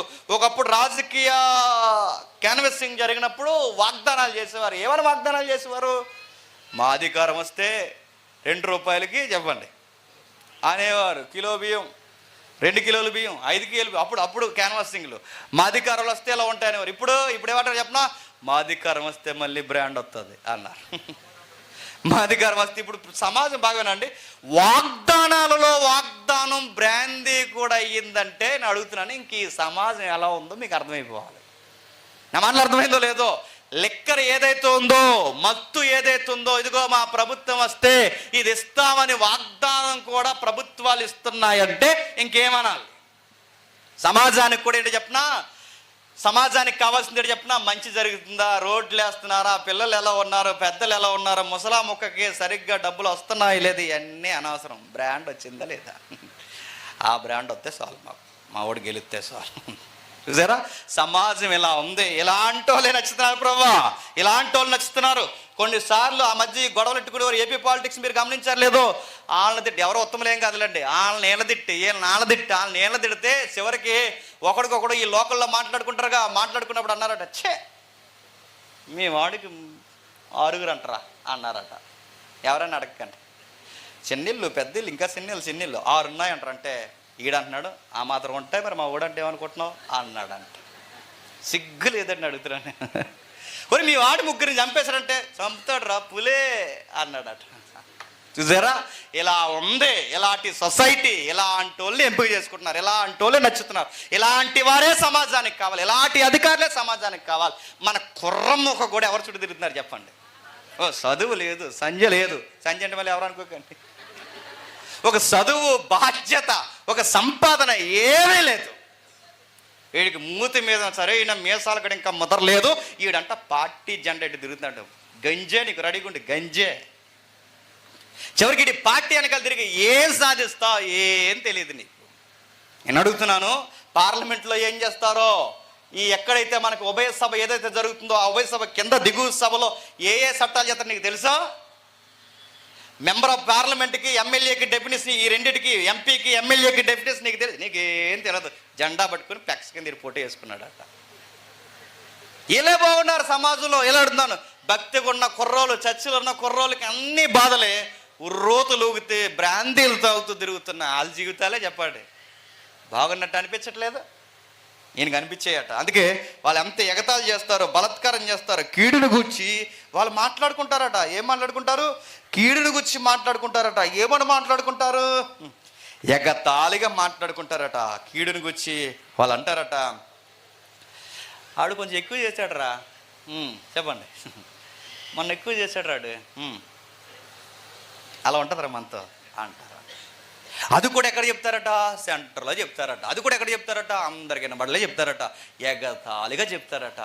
ఇలాంటి మోక సమాజాలు ఎక్కువైపోతే మేము బైబిల్ చదువుకొని ధర్మశాస్త్రం, సొలొమోను మందిరం, పాటలు, సంగీతాలు, జాతీయ గీతాలు, పస్కా పండుగలు అంటే మేము తెంగురోలమా వాళ్ళు తెంగురోల ప్రభావ మాకు అర్థమవుతలేదు అన్నాడట. ఓ పక్కన మేము దేవుడు దేవుడు అంటున్నాం, వాళ్ళ జీవితాల్లో దేవుడు లేడు, ఏమీ లేడు ప్రభా, ఏంటి ప్రభా నాకేం అర్థం అవట్లేదు ప్రభా అని అంటున్నాడు. వాళ్ళు ఎగతాళి చేస్తారు. ఎంత పొగరబెట్టిన వాళ్ళంటే కింద చెప్తున్నారు చూడండి, ఆకాశము తట్టు వారి ముఖాలు ఎత్తుతారు, భూ సంచారము చేయును, జనము వారి పక్షమున చేరును, జలపానము సమృద్ధిగా చేస్తారు, దేవుడు ఎట్లు తెలుసుకొనును. మహోన్నతిని చూసారా ఎంత మాట్లాడుతున్నారండి? మనం చేసే పనులు దేవుడు తెలుసుకోగలడా? ఇలా చెప్తే మీకు అర్థమవుతుంది, కానీ మన ట్రెండ్ డైలాగ్ చెప్తాను వినండి. నేను చేసే పనిగా దేవుడు కూడా, చెప్పండి. అది డైలాగ్ ఇక్కడ. ఆ దేవుడు దిగొచ్చిన ఈరోజు నన్ను ఎవడో చెప్పండి సంపేతండి ఇవాళ మీ ఇంటికి వచ్చి అంటాడు. ఇటు దేవుడు దిగొచ్చిన ఆపడంటే ఇప్పుడు వీడికన్నా ఎవరు తక్కువండి అలా మాట్లాడుకుంటారంటే వీళ్ళు. దేవుడు దిగొచ్చిన మమ్మల్ని ఏం చేయలేడురా, మేం గీసాము గీత అన్నాడు. నియోజకవర్గం దాటి వెళ్ళడానికి ఈరోజు ఆ దేవుడు వస్తాడేమో చూస్తాం అన్నాడు. ఈ పోటీగాడికి ఎవరు రావాలంట, దేవుడు వస్తాడు. ఆ దేవుడికి తెలివి ఉందా? 30 ఏళ్ళ నుంచి 40 సంవత్సరాల నుంచి ఇదే క్రిమినల్ యాటిట్యూడ్తో నేర ప్రవృత్తి కలిగి ఉన్నాం. ఆ 30 ఏళ్ళ క్రితం ఏమీ చెయ్యని దేవుడు ఈరోజు మమ్మల్ని ఏమన్నా చేయగలడా అని అసలు దేవునికి తెలివి ఉందా అని దేవుడినే సవాల్ చేస్తారట. ఎంత పొగరెక్కువైపోయారు ప్రభు. ఇదిగో ఇట్టి వారు భక్తిహీనులు, వీరు ఎల్లప్పుడూ నిశ్చేత గలవారై వీళ్ళకి డబ్బులు ఎక్కువైపోతున్నాయి. వాళ్ళ దగ్గర డబ్బులు ఉంటాయి, తాగేవాడి దగ్గర, తిరిగేవాడి దగ్గర, తందనాలు ఆడేవాడి దగ్గర, మనుషులు చంపేవాడి దగ్గర, నిన్నే సవాళ్ళు చేసేవాడి దగ్గర, వాడి దగ్గరే డబ్బులు ఉంటాయి. దేవుడు దేవుడు అనుకున్న మా దగ్గర ఈడ్చి తనితే చెప్పండి నెలకు 3,000 రూపాయలు కూడా మాకు రావు. పనికి మానవుల దగ్గర డబ్బు అంతా ఉంది. మీరు చెబితే నమ్ముతారో నమ్మరో. కరోనా వచ్చి మన భారతదేశం అల్లాడిపోతుంటే ప్రపంచ సెన్సస్ తీశారు. ధనవంతుల యొక్క లెక్క బయటకు తీస్తారు. ధనవంతుల లెక్క బయటకు తీస్తే ప్రపంచంలో కుబేర్లు ఎంతమంది ఉన్నారంటే, ఎప్పుడు ఈ జనరేషన్ లెక్కలు 10 మంది సంఖ్య తీస్తారు. ఎంతమంది? 1 2 3 పేర్లు చెప్పరు, 1 2 3 అని నెంబర్స్ ఇస్తారు, కేటగిరీ ఇస్తారు. కుబేర్లు 10 మంది లెక్క తీస్తే 2వ స్థానంలో ఉన్న ధనవంతుడు కుబేరుడు ఎక్కడ ఉన్నాడో తెలుసా? ఇండియాలో ఉన్నాడు. మరో మాట చెప్పనా, 9వ స్థానంలో ఉన్న డబ్బు ఉన్నాడు ఎక్కడ ఉన్నాడో తెలుసా? ఇండియాలో ఉన్నాడు. ప్రపంచంలో 10 మంది ధనవంతులు ఉంటే అందులో 2 ఎక్కడ ఉన్నారండి? ఎవడండి మన పేద దేశం అన్నది చెప్పండి. కరోనా వచ్చి మన దేశం అల్లాడిపోతుంటే వీళ్ళ దగ్గర లక్షల కోట్ల రూపాయలు ఉన్నాయట. మనిషికి అలా పంచుకుంటూ వెళ్ళిపోతే ఒక్కొక్కడికి 1,00,000 ఇవ్వచ్చట. అంత డబ్బు ఒకటి దగ్గర ఉందటండి. పేరు అడగకండి ఎవరని. అంత డబ్బు ఉందట అని అడుగుతున్నాను. ఇంత డబ్బు వాడు ఎవడండంటే బెనామీ, వాడు ఎవడండంటే సెంట్రల్ బెనామీ, వాడు ఎవడండంటే అన్యాయపు వ్యాపారస్తుడు. డబ్బంతా ఆడ దగ్గర ఉందట. వీడి దగ్గర ఇంత డబ్బు ఉంది. ఆ రోజుల్లో కరోనా టైంలో ఏముందంటే ఉల్లిపాయలు దొరక చచ్చిపోయాం, రేషన్ దొరక చచ్చిపోయాం మనం, ముసలి దానికి మందులు దొరక చచ్చిపోయాం మనం, వ్యాక్సిన్స్ దొరక్క అల్లాడిపోయారు చాలామంది పేదలు. కానీ వాడికి మళ్ళీ అడుగుతున్నాను, గుర్తుపెట్టుకోండి, ఆ 10 మంది కుబేర్లు కూడా ఏ టైంలో అంత డబ్బు వచ్చింది చెప్పినా సరిగ్గా కరోనా టైంలో వచ్చిందట. ప్రపంచమంతో పక్క సావో అని వస్తుంటే మరో పక్క ఇలా చెప్పండి డబ్బులో ఎదిగిపోయారట. ఇప్పుడు ఎప్పటి మీకు ఏమనిపిస్తుందండి? మనకు భక్తి అవసరం, ఎవడోడు బెనామీకి వెళ్ళిపోతే బాగుంది అనిపిస్తుందా చెప్పండి? ఏమనిపిస్తుందండి? లోకాన్ని చూశాడు, లోకాన్ని చూసి తనను తాను చూసుకున్నాడు. ఏంటి ప్రభు ఎంత నిశ్చేత, వాళ్ళ దగ్గరే డబ్బులు ఉన్నాయి, వాళ్ళ దగ్గరే బంగారం ఉంది, వాళ్ళ దగ్గరే వాహనాలు ఉన్నాయి, వాళ్ళ దగ్గరే ఇల్లు ఉన్నాయి, వాళ్ళ దగ్గరే వాకులు ఉన్నాయి, వాళ్ళ దగ్గరే మనుషులు ఉన్నారు, వాళ్ళ దగ్గరే అధికారం ఉంది, వాళ్ళ దగ్గరే నాలుగు ఉంది, వాళ్ళ భూ సంచారం చేస్తారు. అసలు మీడియా అంతా వాళ్ళ చుట్టే తిరుగుతుంది. మనం నీతి అని చెప్పినా మన వార్త ఎవడో జీవించడు చెప్పండి. పక్కమని తుమ్మాడు అనుకోండి, ఈరోజు మన పిఎం గారు మనవరాలు తుమ్మింది తెలుసా, అదో వార్త. మన మనవరాలకు ముందందుకు చచ్చిపోయినా మన వార్త రాదు చెప్పండి. వాళ్ళు తుమ్మిన వార్తలు వస్తాయి. మీరు నమ్ముతారో లేదో, అల్లాడిపోయి మనం చేస్తుంటే, అల్లాడిపోయి పేదవారు చేస్తుంటే వాళ్ళ సినిమా రేట్లు మాట్లాడుకుంటారండి. నిత్య వనరులు దొరక్క మనం మాట్లాడుకుంటే ఈ సినిమా కలెక్షన్ ఎంత, ఈ సినిమా కలెక్షన్ ఎంత, ఈ సినిమా కలెక్షన్ ఎంత అని నడుగుతున్నానండి. ఈ సినిమా వలన ఈ సమాజానికి ఉపయోగం ఉందా? దాని కలెక్షన్ కొరకు కూడా వార్తలే. ఒకప్పుడు టైం పాస్కి చూసేవారండి సినిమాలు, బ్లాక్ అండ్ వైట్. ఒక నీతి ఉండేది, ఒక విలువ ఉండేది. కొడుకు దిద్దిన కాపురం, సంసారం, సదరంగాలు, బాగుండే టైటిళ్ళు. అత్తగారు కోళ్ళు ఉండేయండి టైటిల్, చక్కగా సంసారం కథలు. ఇప్పుడు అలారా ఎలారా, ప్రేమించుకుందారా, వెళ్ళిపోదారా, లేచిపోదారా, ఈ టైటిళ్ళు. ఈడియట్ ఎదవా, సన్నాసి ఎదవా, ఇవి టైటిళ్ళు. గాలి ఎదవా, ఈ టైటిల్ చూస్తున్నారు కదా, ఇవి టైటిళ్ళు. ఇలాంటివన్నీ వాళ్ళ దగ్గరే డబ్బులు ఉంటున్నాయి. సంవత్సరాలు 3 పెళ్ళిళ్ళు చేసుకున్న హీరోయిన్ ఎవరైనా అడగండి, ఇప్పుడు సోషల్ మీడియాలో ట్రెండింగ్ హీరోయిన్. సిగ్గులేదు వాడికి, ఆ ఫ్యాన్స్కి సిగ్గులేదు. 4-5 పనికిమాల పనులు చేసినాడు. వాడు పెద్ద అగ్ర హీరో, అడిగి సిగ్గులేదు. ఇలాంటి వాళ్ళ దగ్గర కోట్లు ఉన్నాయి. ఇలాంటి వాళ్ళ దగ్గర డబ్బు ఎక్కువైపోయింది. వాళ్ళ జీవితంలో దేవుడు లేడు. బిల్లీ గ్రహం గారు తెలుసు కదండి, బిల్లీ గ్రహం గారు తెలుసు కదా, మహానుభావులు, భక్తులు తెలియాలి. అమెరికాలో గొప్ప ఎవాంజలిస్ట్, వాక్యాన్ని ఉన్నట్టుగా చెప్పేవాడు. ఆయన టైంలో ఒక హీరోయిన్కి వాక్యం చెప్పడానికి వెళ్ళాడు. హీరోయిన్కి వాక్యం చెప్పడానికి వెళ్తే చక్కగా వాక్యం చెప్తున్నాడు. అమ్మా, దేవుడు నీకు చెప్పమన్నాడు, ఎందుకో నీకు ప్రమాదం ఉన్నట్టు దేవుడు నన్ను ప్రేరేపిస్తున్నాడు, త్వరగా బాప్టిజం తీసుకో తల్లి అంటే, ఆ హీరోయిన్ ఏమని తెలుసా, యేసుతో నాకు పనే ఉంది అంతే. యేసుతో నాకు పని ఏమంటే, నా దగ్గర డబ్బు ఉంది, ఫ్యాన్స్ ఉన్నారు, అధికారం ఉంది, ఇన్ని నాకున్నప్పుడు యేసుతో నాకు పని ఉందంటే, కాదమ్మా చనిపోతే నరకం ఉందంటే, షటప్, గెట్ అవుట్, ఈ పెద్ద బయటకు పంపించండి అంటే. చూసారా, ఆమెకు అంత పొగరు ఎలా వస్తుంది చెప్పండి. బిల్లీ గ్రహం ప్రపంచ సువార్థికుడు అండి. అలాంటి లక్షల మందిని మార్చిన ఆ గొప్ప ఉజ్జీవ బోధకుడిని గెట్ అవుట్ అని అందంటే, ఈ అమ్మాయి లేదా హీరోయిన్ గెట్ అవుట్ అందంటే తనకంత పొగరు ఎక్కడదండి చెప్పండి. డబ్బంతా వాళ్ళ దగ్గర ఉంది. ప్రభువా, నా హృదయం నేను శుద్ధి చేసుకుని ఇండుట ఇంకెందుకు, వ్యర్థమే. నా హృదయం ఇక శుద్ధి చేసుకుంటే ఎందుకు, వ్యర్థం. ఎందుకంటే నోరున్నోళ్ళు బాగున్నారు, పొగరున్నోళ్ళు బాగున్నారు, గర్వం ఉన్నోళ్ళు బాగున్నారు, పనికిమాల పనులు చేసేవాళ్ళు బాగున్నారు, ఎగతాళి చేసేవాళ్ళు బాగున్నారు, కీడు చేసేవాళ్ళు బాగున్నారు, గర్విష్ఠులు బాగున్నారు, ఇంతమంది బాగున్నారు. చచ్చిపోయేటప్పుడు కూడా సుఖంగా చచ్చిపోతారు. ఇంత బాగున్నప్పుడు ఇంకా నా హృదయాన్ని శుద్ధి చేసుకోవడం ఎందుకు అంటే, దాని అర్థం ఏంటి, సినిమాలు చూడకూడదు, బూతులు మాట్లాడకూడదు, వాక్యాలు వినాలి, చర్చలో కూర్చోవాలి, ఇవన్నీ మాకు అవసరం అంట ప్రభువా అన్నారట. మనకు అనిపిస్తుందండి, అనిపిస్తుంది అప్పుడప్పుడు. నేను సిగ్గులేకుండా ఒప్పుకోండి, చెప్పండి, అనిపిస్తుందా? బయటోడు ఏమో ఫస్ట్ షోకి వెళ్ళిపోతాడు, సెకండ్ షోకి వెళ్ళిపోతాడు, ఫ్యామిలీ తీసుకెళ్ళిపోతాడు. మనం వెళ్ళలేం. మన పాస్టర్ గారు అంటే భయం, దేవుడు అంటే భయం. మనం వెళ్ళలేం, మన సినిమాలకు వెళ్ళలేం, షికార్లకు వెళ్ళలేం, ఎక్కడ కూర్చోలేము, ఇలాంటి తందనాలు మనం ఆడలేము. వాళ్ళు జడ్జాగా ఆడతారు. అరే లైఫ్ అంటే కాస్త ఎంజాయ్ ఉండాలిరా అని మనకు స్లోగన్ చెప్తుంటారు వాళ్ళు.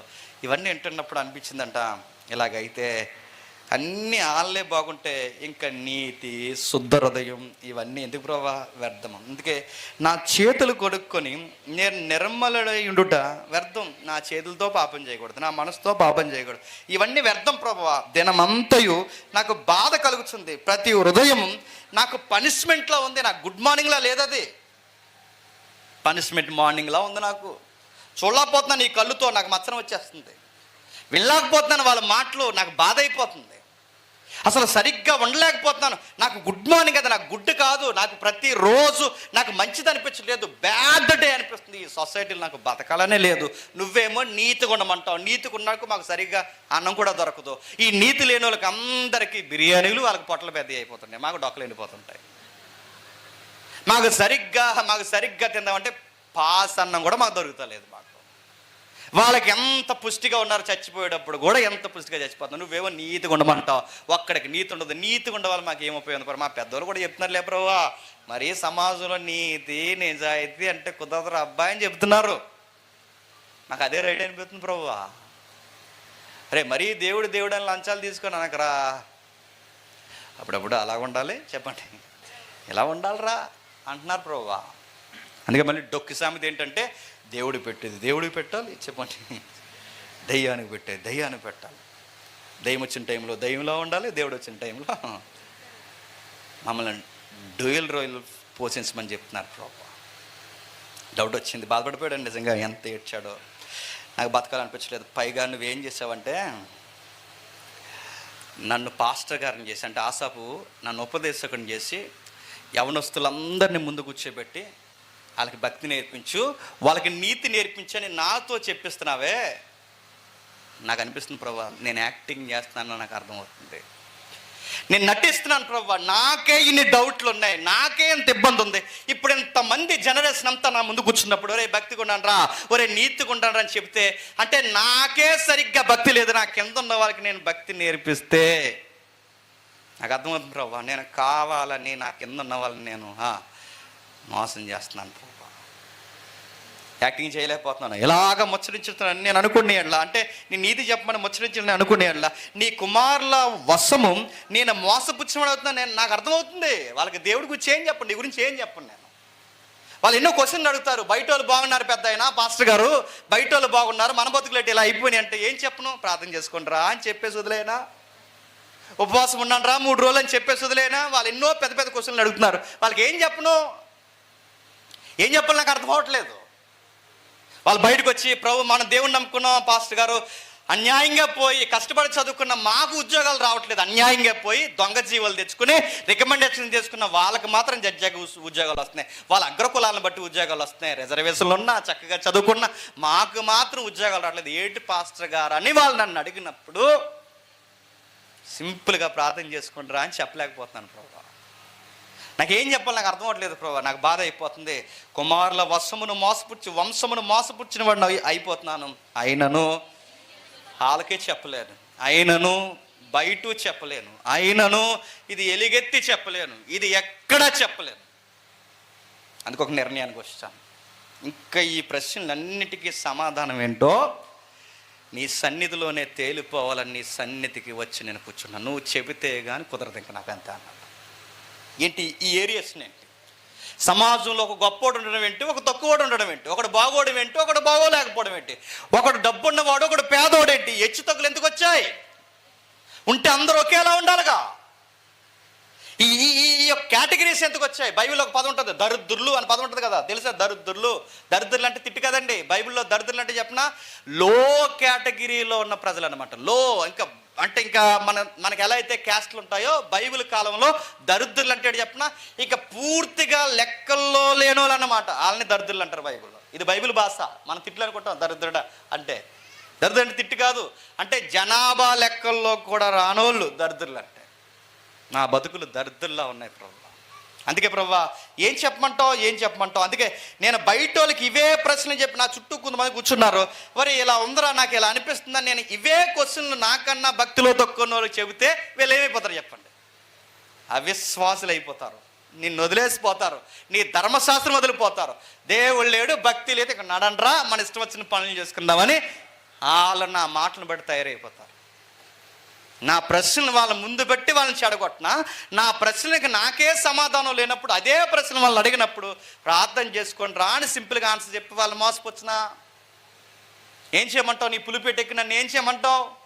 అందుకే నాకు అర్థమైపోయింది, ఈ సమాజంలో ఎవడు నాకు సమాధానం చెప్పలేడు, నేను నీ దగ్గరికి వస్తున్నాను. అయినను దీనిని తెలుసుకొనవలనని ఆలోచించినప్పుడు నేను దేవుని పరిశుద్ధ స్థలములోనికి పోయి, అసలు ఈ గర్విష్ఠులు, ఈ బలత్కారులు, ఈ కళ్ళుకి కొవ్వెక్కువైపోయిన వాళ్ళు, ఎగతాళి చేసేవాళ్ళు, కీడు గర్వము ఆకాశం తట్టు తిరిగి దేవుడికి తెలివి లేదన్నా ఈ బ్యాచ్ ఏమైపోతారని ధ్యానించడానికి ఎక్కడికి వచ్చాడట చెప్పాలి. పరిశుద్ధ స్థలం అంటే యెరూషలేము మందిరానికి వచ్చాడట. చర్చికి ఎందుకు వచ్చాడంట చెప్పండి? అసలు వాళ్ళు ఏమవుతారు చెప్పు ప్రభా.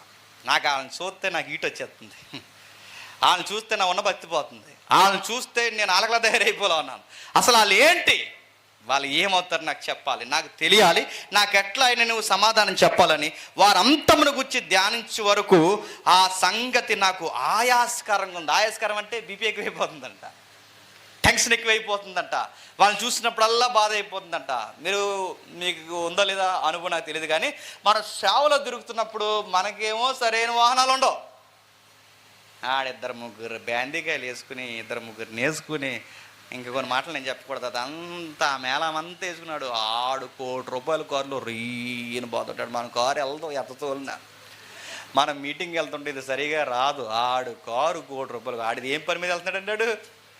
ఆత్మను రక్షించడానికి వెళ్తున్నాడా? ఏ పని మీద వెళ్తున్నాడు అన్నాడు? తాగి గట్టి గెదర్లు, పార్టీలు, రాత్రి మేళాలు ఉన్నాయి కదా. ఇప్పుడు ఏదో కొత్త పేరు వచ్చిందండి ఈ రాత్రి మేళాలకి, ఏదో పేరు నేను మర్చిపోయినా, ఆవిడ దొరికేసింది కదా,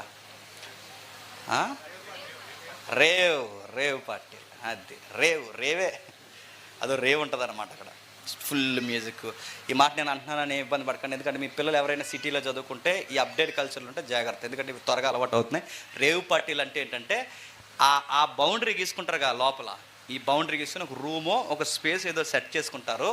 ఈ స్పేస్ లోపల పెట్టుకున్నప్పుడు అక్కడ చట్టాలతో పని ఉండదు అనమాట. అంటే ఇంకా స్వేచ్ఛ లోపల చట్టానికంటే అంతమంది ఆడవాళ్ళు మగవాళ్ళు లోపల పోతారు.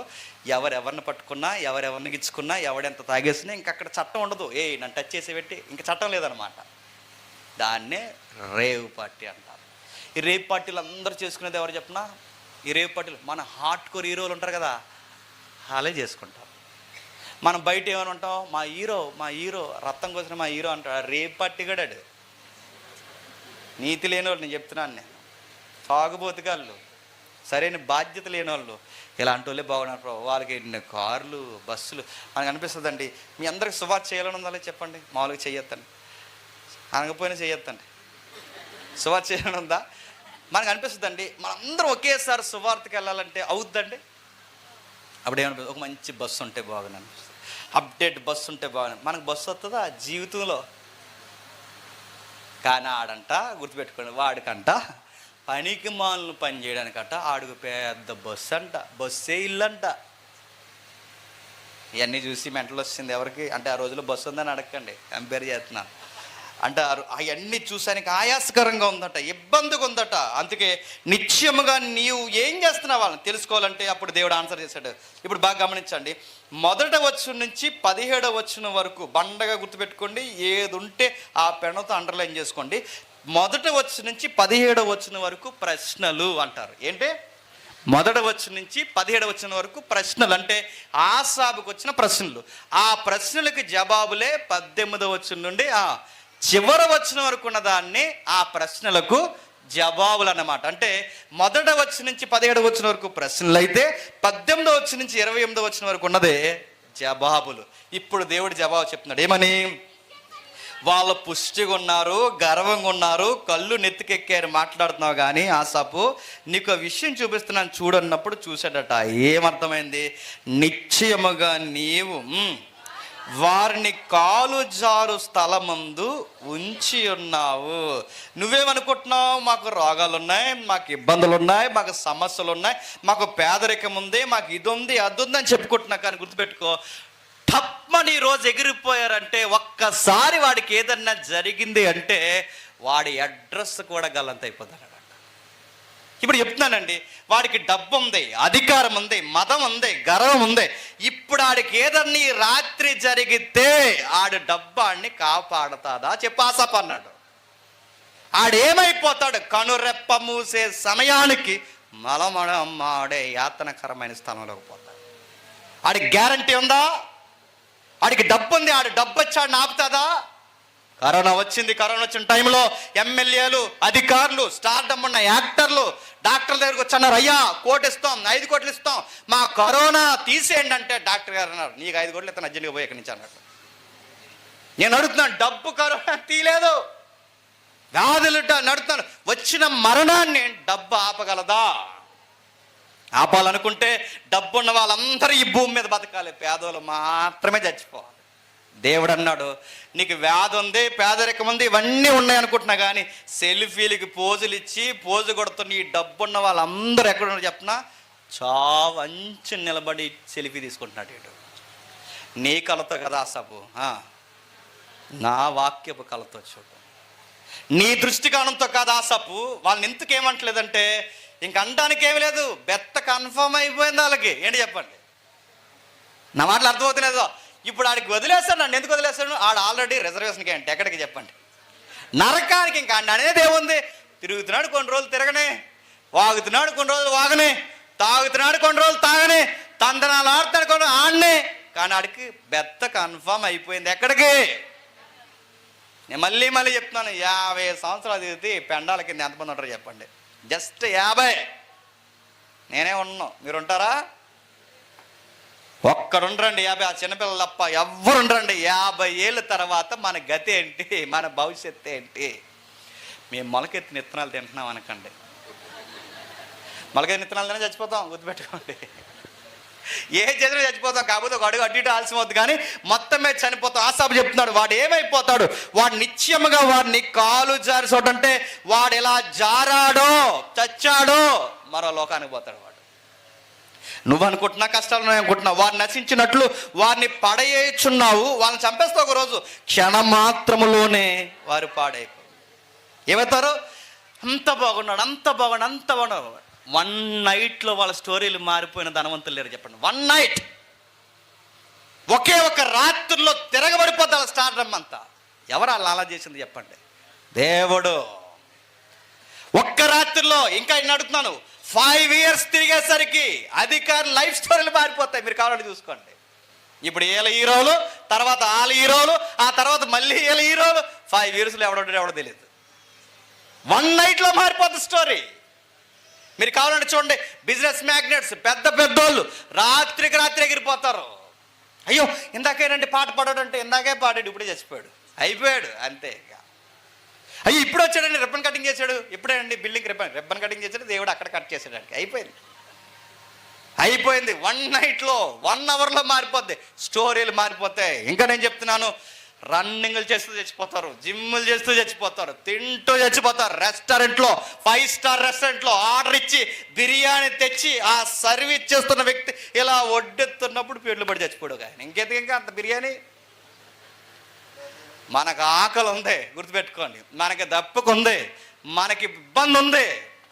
నిన్నున్న ఆసాపు చెప్పాడు, ఆసాపు నీకు ఇన్నున్నాడు గుర్తుపెట్టుకోనా, నీ వెనకాల నేను గ్యారంటీ ఉన్నాను ఆసాపు నీకు. వాడికి లేనిది నీకున్నది అని చెప్పిన 23వ వచనం, అయినను నీవు ఎల్లప్పుడూ నీ యొద్ద ఉన్నాను, నా కుడి చేయి నువ్వు పట్టుకొని ఉన్నావు. బాగా వినండి, వాళ్ళు ఎక్కడున్నారు? కాలు జారు చోటనున్నారు. నేనెక్కడున్నాను? నీ యొద్దనున్నాను. వాళ్ళకి లేనిది నాకున్నది అని చెప్పినా, వాళ్ళ జీవితాల్లో డబ్బు ఉంది, నా జీవితాల్లో నువ్వు ఉన్నావు ప్రభువా. డబ్బు కన్నా విలువైనది నీ రెక్కల చాటునున్నాను, నాకేం కావాలి ప్రభువా. నాకు పిచ్చోడిని పిచ్చి ప్రశ్నలు అడిగి నేను ఏదో అనుకున్నాను, బయట వాళ్ళని చూసి అదే జీవితం.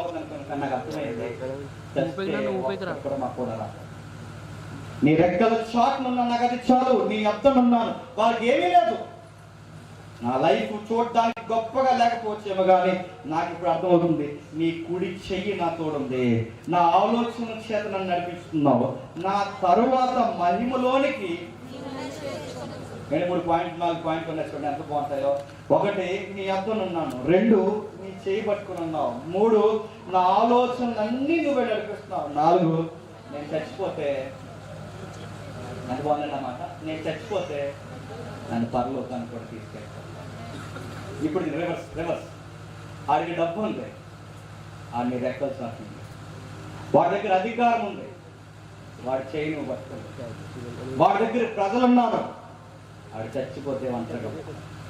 వాడికి లేనిది నాకున్నది చెప్పిన, ప్రభువా నా దగ్గర డబ్బు లేదు, నేను రెక్కల చాటున నీడుంది, నా దగ్గర డబ్బు లేదు, నా కుడి చేయి పట్టుకున్నావు. మరో మాట, ఈ రోజే నేను చచ్చిపోతే నిత్యత్వానికి నన్ను తీసుకెళ్ళిపోతావు. ఎంతకన్నా ఏం కావాలి ప్రభువా, ఇంతకన్నా ఏం కావాలి? ఇది నా పిచ్చోడిగా నాకు అర్థం కాక ఈ భూమి మీద జీవితమే బాగుంది అనుకుంటున్నాను, కానీ ఈ భూమి మీద ఏమున్నా ఏమి లేకపోయినా ఒకరోజు చచ్చిపోయాక మన స్టాండింగ్ ఏంట్రా అన్నది నేను మర్చిపోయాను.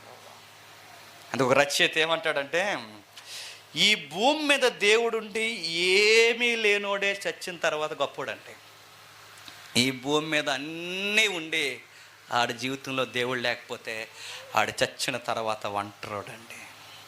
అబ్రహామా తండ్రి అయిన అబ్రహామా తట్టుకోలేకపోతున్నాను ఈ బాధని.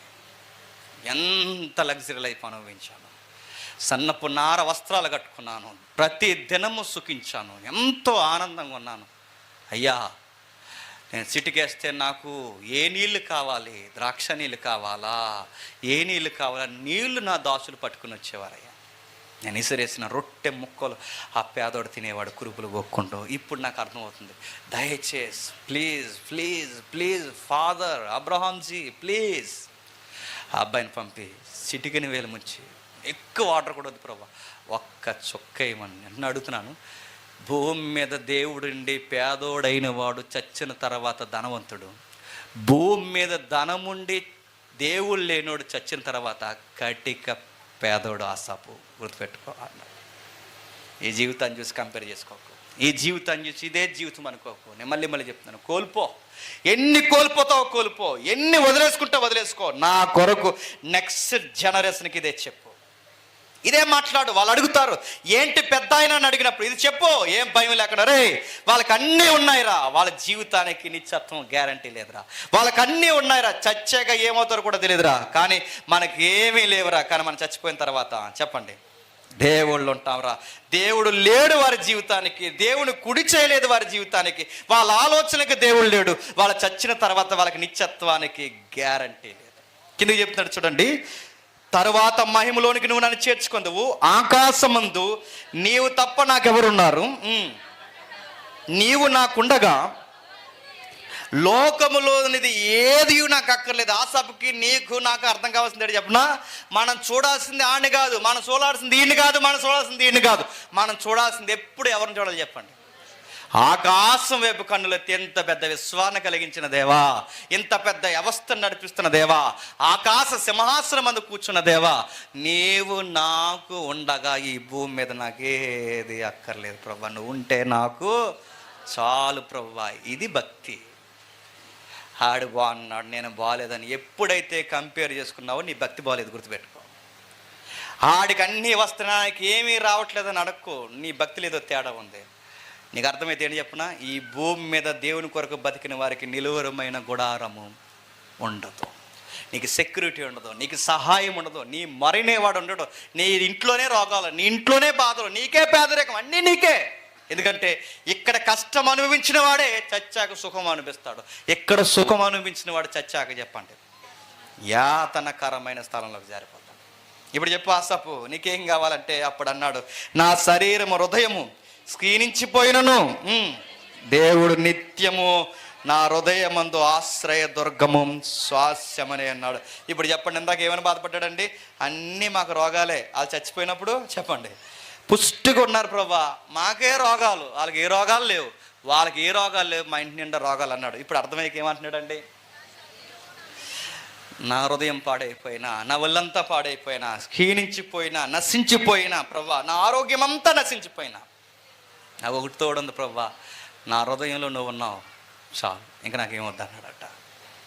నిన్న మొన్న పోయిన వారంలో ఒక వీడియో చాలా అలసలు చేసింది, నేను ముగించేస్తున్నాను. ఎంతమంది ఆ వీడియో చూసారో? ఛత్తీస్గఢ్ ఒరిస్సా సరిగ్గా గుర్తులేదు, ఒక అబ్బాయి చనిపోయాడు, మిషనరీ. చాలా కుర్రోడండి, నాకు తెలిసి 25 ఏళ్ళ లోపు ఉంటాయి. సువార్త చేయాలని దేవుని కొరకు కమిట్మెంట్ ఇచ్చి సువార్త చేయడానికి ఈ ప్రాంతాలకు పోయాడు, ఈ రిమోట్ ఏరియాకి. ఏమైందో మరి, వైరల్ ఫీవరో, ఏ సమస్య వచ్చిందో, లేదా చంపారో క్లారిటీ అయితే వీడియోలో లేదు. మొత్తం మీద అబ్బాయి చనిపోయాడు, చిన్నోడండి. వాళ్ళ అమ్మ కూడా వయసు తక్కువ ఉంది. ప్రజలందరూ, ఆ గూడెం ప్రజలందరూ వచ్చి అలా చూస్తున్నారు. నిలబడి ఆ తల్లి ఇలా మాట్లాడుతుంది, నా కొడుకు చచ్చిపోయారని ఏడుస్తున్నారు కదా మీరు అని అడిగింది. నా బిడ్డ చనిపోయాడని ఏడుస్తున్నారు కదా మీరు. నేను చెప్తున్నాను, నా బిడ్డ చనిపోతే నేనే ఏడవట్లేదు, మీరు ఎందుకు ఏడుస్తున్నారని అడిగింది. ఏమా అని అడక్క ముందే సమాధానం చెప్పింది. ఏమని చెప్పినా, నా బిడ్డ చనిపోయింది సాక్షాత్తు సువార్త చేసి చచ్చిపోయాడు. నాకు తెలుసు నా బిడ్డ ఇప్పుడు దేవుని సన్నిధిని విశ్రాంతి పొందుతున్నాడు, దయచేసి ఏడొద్దంది. ఇప్పుడు చెప్పండి, పేదోళ్ళకి అన్ని కష్టాలున్నా మీరు ఎలా నిలబడగలుగుతున్నారా అంటే మన దగ్గర ఆన్సర్ చెప్పండి. మా హృదయమందు చెప్పాలి దేవుడు ఉన్నాడు, మా హృదయమందు దేవుడు ఉన్నాడు, ఆయన ఉన్నాడు కనుకే మేము ధైర్యంగా ఉంటున్నాం. మీరు అయితే తట్టుకోలేక తాగేస్తారు, మీరు తట్టుకోలేక ఫ్యాన్ గురేసేసుకుంటారు, మీరు తట్టుకోలేక గ్యాస్ వెలిగించేసుకుంటారు, మీరు తట్టుకోలేక కాళ్ళు ఉదుకేస్తారు, కానీ మేము తట్టుకుంటాం. ఎందుకు చెప్పినా, మా దేవుడు గొప్పోడు, మాకు హృదయమందు ఉన్నాడు, మేము తట్టుకుంటాం, మేము స్థిరపడతాం, మేము దేవుడినే చూస్తాం. మా నిరీక్షణ అంతా ఆయన వైపు. అందుకే మాకు రోగాలు వచ్చినా పెద్ద భయం ఉండదు, నాకు ఇబ్బందులు వచ్చినా భయం ఉండదు. మాకు రోగం వస్తే, మనకి ఏదైనా రోగం వచ్చినప్పుడు డాక్టర్ గారి దగ్గరికి వెళ్ళామనుకో, డాక్టర్ గారు ఏం చెప్పకుండా పైనుంచి కిందకి ఎలా చూసాడు అనుకోండి, అంతే, ఇంకా 2 ఈరేషన్లు అయిపోతాయి మనకి. డాక్టర్ ఎలా చూసాడు అనుకోండి, ఒకడు వచ్చావో ఎవరన్నా వచ్చారో అన్నాడు అనుకోండి, చెప్పండి సార్ మీరు దండం పెడతాను అంటాం మనం. లేదా ఎవరన్నా వచ్చి పిలు అన్నాడు అనుకోండి, ఇంక అంతేగా, అక్కడికక్కడే నరాలు వదిలేస్తే మనకి డ్యామ్ గేట్ అవుతుంది. కానీ దేవుడిని బలంగా నమ్మినాడు. ఏమన్నా, ఏ వార్త విన్నా, వెంటిలేటర్ మీద ఉన్నా గుర్తుపెట్టుకోండి, వాడి గుండెల్లో ఏదో ధైర్యం ఉంటుంది. ధైర్యం ఏంటంటే, బతుకుంటే నా భార్య పిల్లలతో కలిసి దేవునికి సాక్షిగా ఉంటాను, చచ్చిపోతే అబ్రహాము రొమ్మును అనుకోవడానికి పోతాను, బయలుదేస్తారంటాడు. పర్లేదు సార్, ఉన్నంతకాలం ఇక్కడ ముక్కు మూసుకొని బతుకుతాం, చచ్చిపోతే ఆ విశ్రాంతి పొందే స్థలంలోకి పోతాం.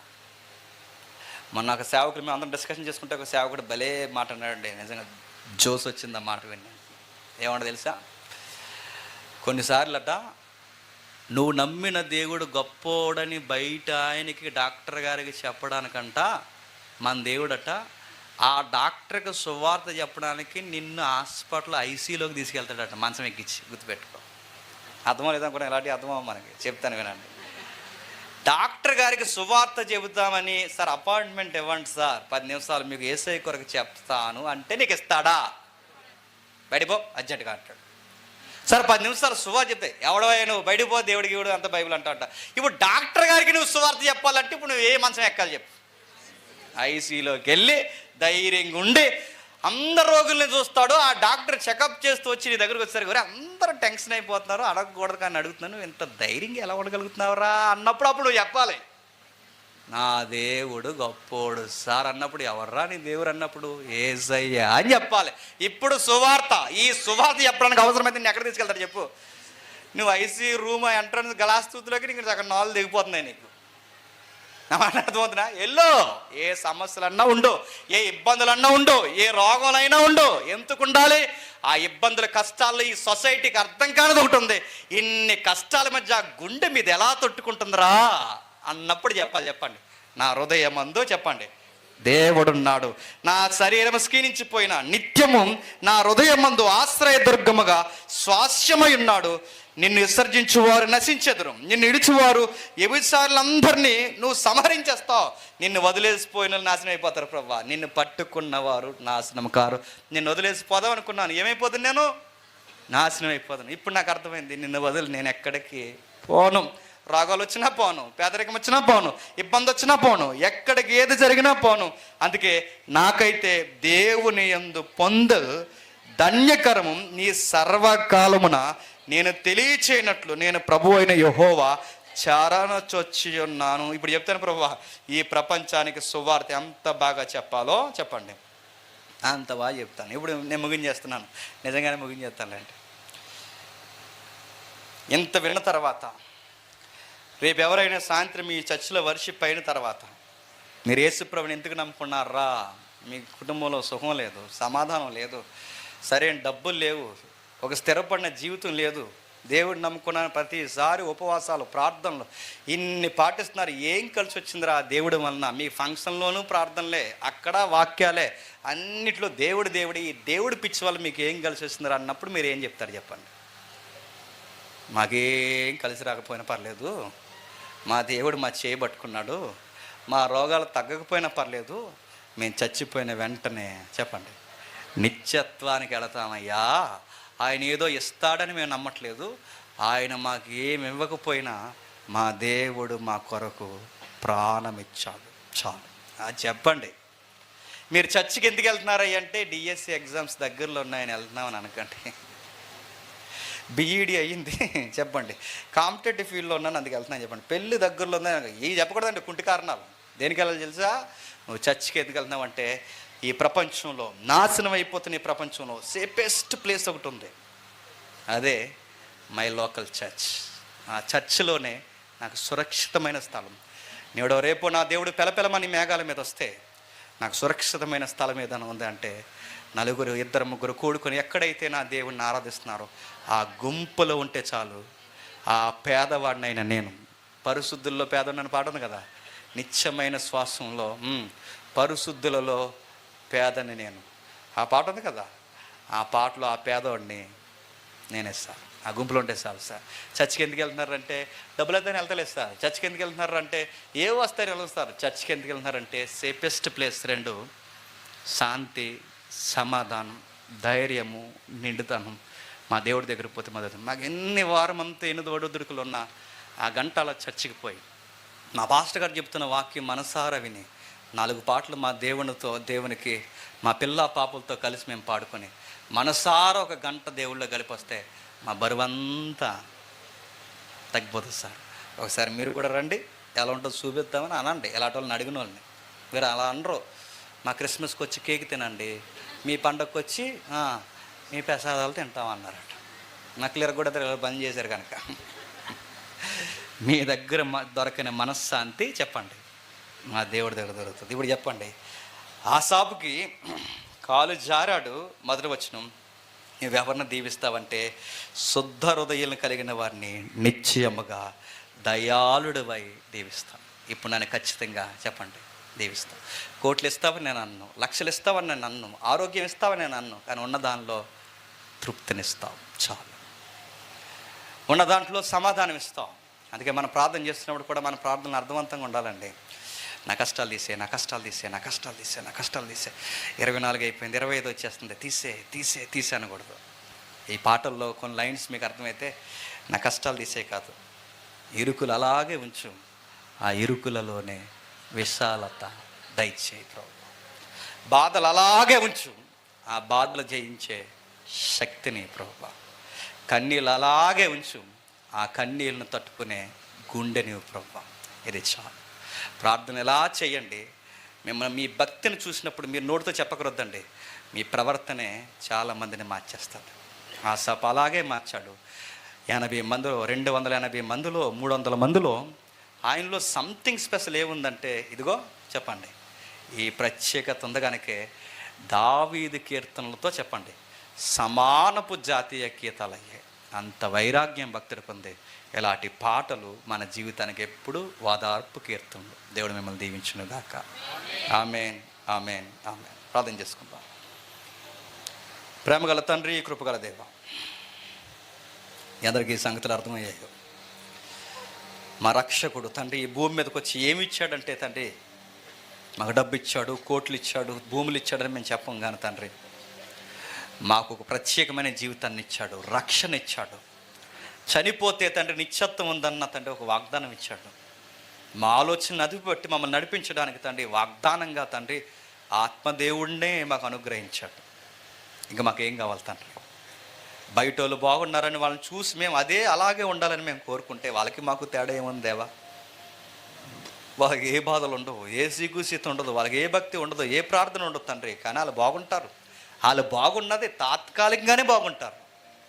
కానీ మేము ఈ భూమి మీద ఎన్నున్నా బాగుంటాం, ఎన్ని నష్టాలున్నా ధైర్యంగా ఉంటాం. చనిపోయిన తర్వాత తండ్రి పరిశుద్ధుల సన్నిధిలో ఉంటాం. ఇది కదా తండ్రి గొప్ప ధన్యకరమైన జీవితం. అలాంటి జీవితం అందరికీ అనుగ్రహించినందుకు మీ స్తుతులు దేవా. ఎవరైనా తెలుసో తెలియకో ఇలాంటి దృష్టికోణం వారు కలిగి ఉంటే తీసివేయండి. స్పష్టమైన వాక్యపు కోణం వారికి దయచేయండి తండ్రి. గర్విష్ఠులను మీరు ఎదిరిస్తారని చెప్పారు తండ్రి. ఎవరైతే తండ్రి ఇతరులని తక్కువ చేస్తున్నారో వారి మీదకి మీరు దండెత్తుతారని సెలవిచ్చారు. అట్టి వారిని మేము ఏమి చేయలేము, ఏమి చేయకూడదు తండ్రి. అది మీ పని. మా పని ఒకటే తండ్రి, ప్రార్థించుట, సహవాసం కలిగి ఉండుట, బోధ యందును రొట్టె విరుచుట యందును తండ్రి ప్రేమ, సహోదర ప్రేమతో ఎలుట. ఇది మాకు ఇవ్వండి, అనుగ్రహించారు, నడిపించండి. స్థానిక దైవజనుల్ని, సంఘ పెద్దల్ని, యవనస్తుల్ని అందరినీ బట్టి మీకు స్తుతులు స్తోత్రాలు తండ్రి. ఈ రాత్రి మాతో స్పష్టంగా మాట్లాడారు. సంఘం విలువ ఎంత విలువైనదో, మీ సన్నిధి ఎంత గొప్పదో తండ్రి, ఇందులో ఉండడం ఎంత గొప్ప భాగ్యమో తండ్రి మాకు నేర్పించారు. రేపటి దినాన తండ్రి ఆత్మ తీవ్రతతో మంచి ఉద్యోగంతో తండ్రి వారి ఆరాధనలు మీరు జరిగిస్తారని కోరుతూ అందరిని మీ చేతులకు అప్పగిస్తూ, మమ్మల్ని సత్తులుగా భావించి మమ్మల్ని హేళన చేసి మా మీద చెడ్డ మాటలు పలికిన వారు, మమ్మల్ని తక్కువ చేసిన వారు ఎవరైనా ఉంటే వాళ్ళని క్షమిస్తారని కోరుతూ మీ చేతులకు అప్పగిస్తూ క్రీస్తు నామమున ప్రార్థన సమర్పిస్తున్నాం తండ్రి. ఆమేన్, ఆమేన్, ఆమేన్.